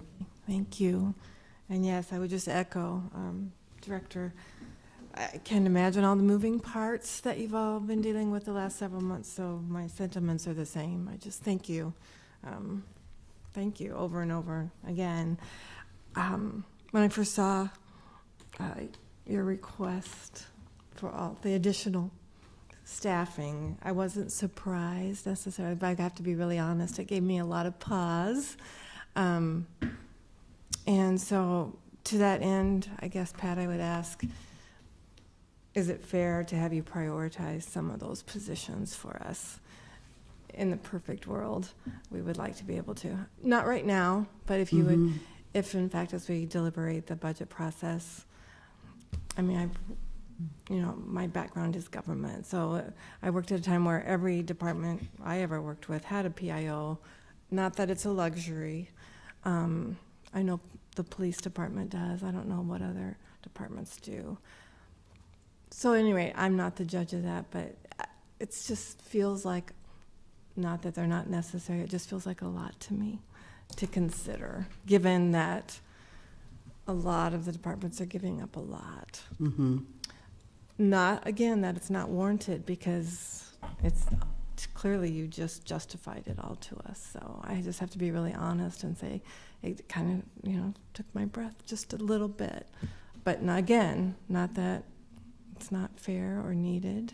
I really see that if we were to be able to give you those positions, most of them, I would like to see the department. I think it has a convener role in the community as we move forward with COVID and put it behind us. I think government has that role to keep those partnerships going that you've described, that you've formed and fortified during this outbreak. And I think that's going to, for me, be key, and certainly would justify a lot of these requests, not just from your department, but I would just be interested if there is a way to prioritize those positions. And maybe that's not fair. Just, as you think about it, just tell me and I get it. But I just have to ask the question. I'll think about it, but I think you need to know that we gave a great deal of thought to sure asking for bringing that forward. It's been really, exceptionally challenging. And I think part of the thing that I really want to make sure that I've conveyed correctly And is the reason we've been able to respond so rapidly and do what we do is we already had relationships in the community, and we've been working with the cultural centers over time. And we're trying to address the devastation they're feeling too from their lack of funding and assist them with resources. I think for many years we've tried to work within what we had with getting information out to the public. But there's so many, most of the work we do, like when you're mentioning the convener role, is really working with the public and conveying information to them. So that's why that role has really evolved into really being much more important for us, because we're taking staff from other areas, and it's really important that our messages are really clear and well done to the community. So I would say that. And I think we can all agree, like with working with our staffing in communicable disease, we definitely need to add. And we are nimble. We take people from other areas and we work with them. And I'm not saying that we can't do that. We won't. I mean, that's what public health is about.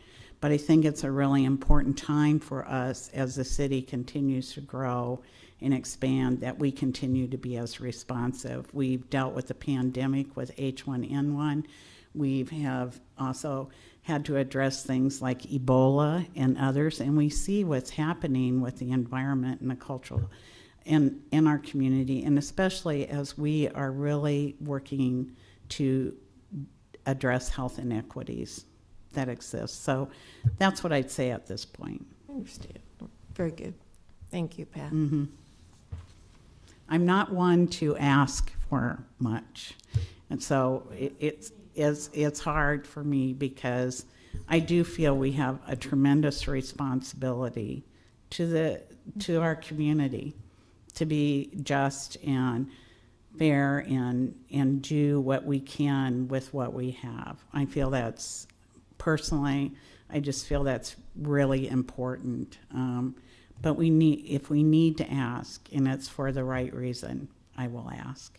Well, and you have, and to be clear, you have done so much with so little for so long, and so thank you for that, and thank you for being so honest and making me ask. That's also very brave. So, well, it wasn't easy. No, I'm sure not, and I'm sure you and your staff have given it much deliberation and thoughtfulness. So I do know that.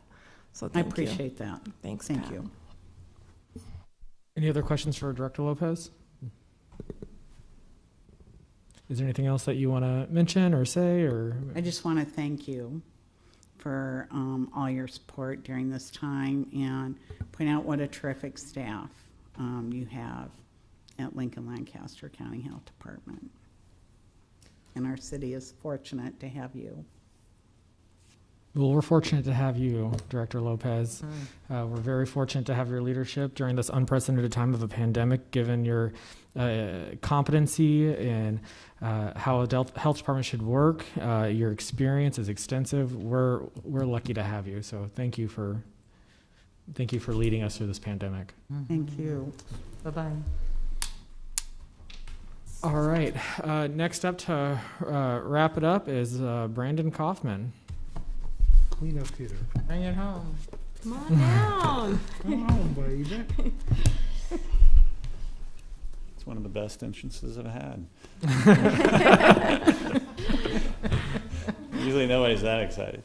Okay, so wrapping up, thank you all for your time, your patience these last few days as we went through all the department proposals. So as we work into the next phase of this is really developing the council proposals for things that you would like to see throughout the budget. So those are due by July 15th. So all the staff are available to help you craft anything.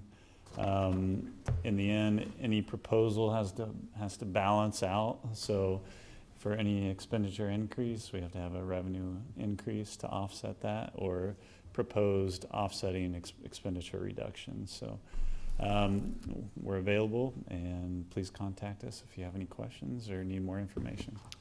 Councilman Raybould? And I know you have a lot on your plate too, considering the shortfalls that we're seeing in our sales tax, but I did happen to catch a comment that was a little bit optimistic, perhaps, in that the sales tax receipts are looking a little better than the gloomier projections that you have been trying to be conservative about. Yeah. So can you address that? I mean, we're pretty fortunate. We have the lowest unemployment in the entire country. So how does that factor into where you are looking for the next few months? So yes, compared to original projections, we're doing a lot better. So our sales tax came in about 14% down. I never thought I'd be telling you 14% down is good news, but you know, that is at this point. So, but we're also being very cautious and optimistic. So with this budget, there's a lot of moving pieces, and there's a lot of unsettled moving pieces, like wages, for example.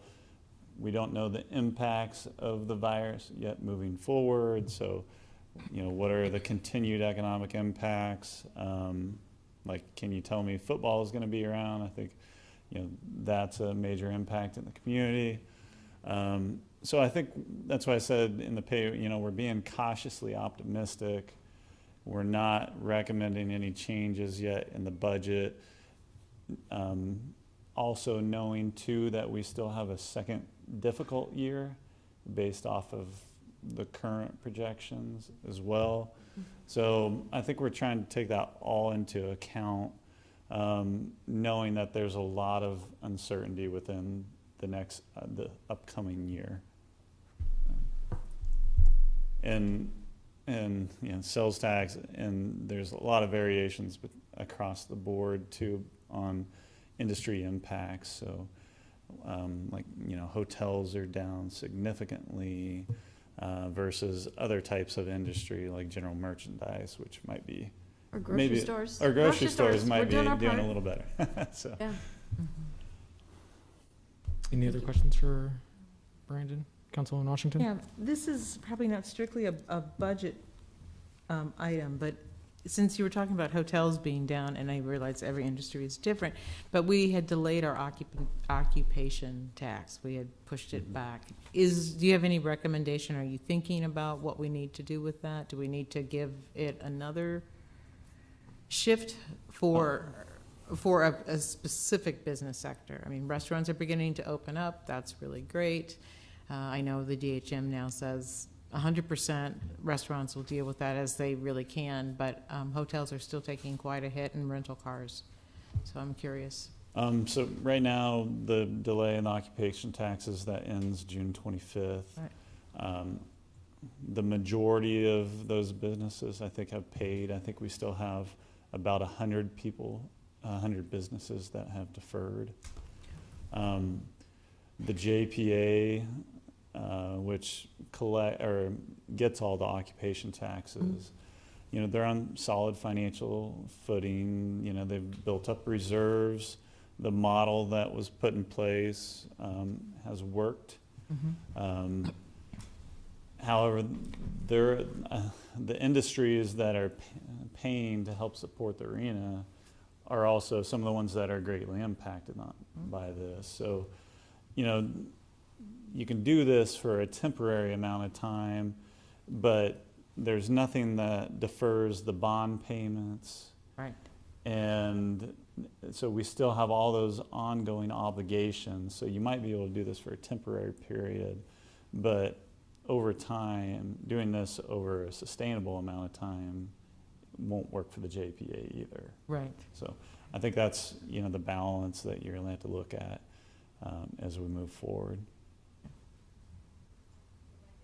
And I'm not giving you, that's not a yes or a no answer. I'm just trying to inform you on, I guess, making a policy decision. Any other questions for Brandon? All right. Thank you so much for everything that you do, Brandon. I'm sure that this is going to be a really fun couple of weeks coming up for you. So appreciate you being a resource for all the council members. All right. With that being said, if there's anyone that, I don't know if there's anyone in the hallway that might have had a special interest in the LPD department budget briefing, since we were ahead of schedule, and if anyone wanted to watch that, we can live stream that for anyone who missed that department briefing to be heard in the effort of transparency. So with that being said, thank you so much, Council. Thank you so much, and we'll be in touch.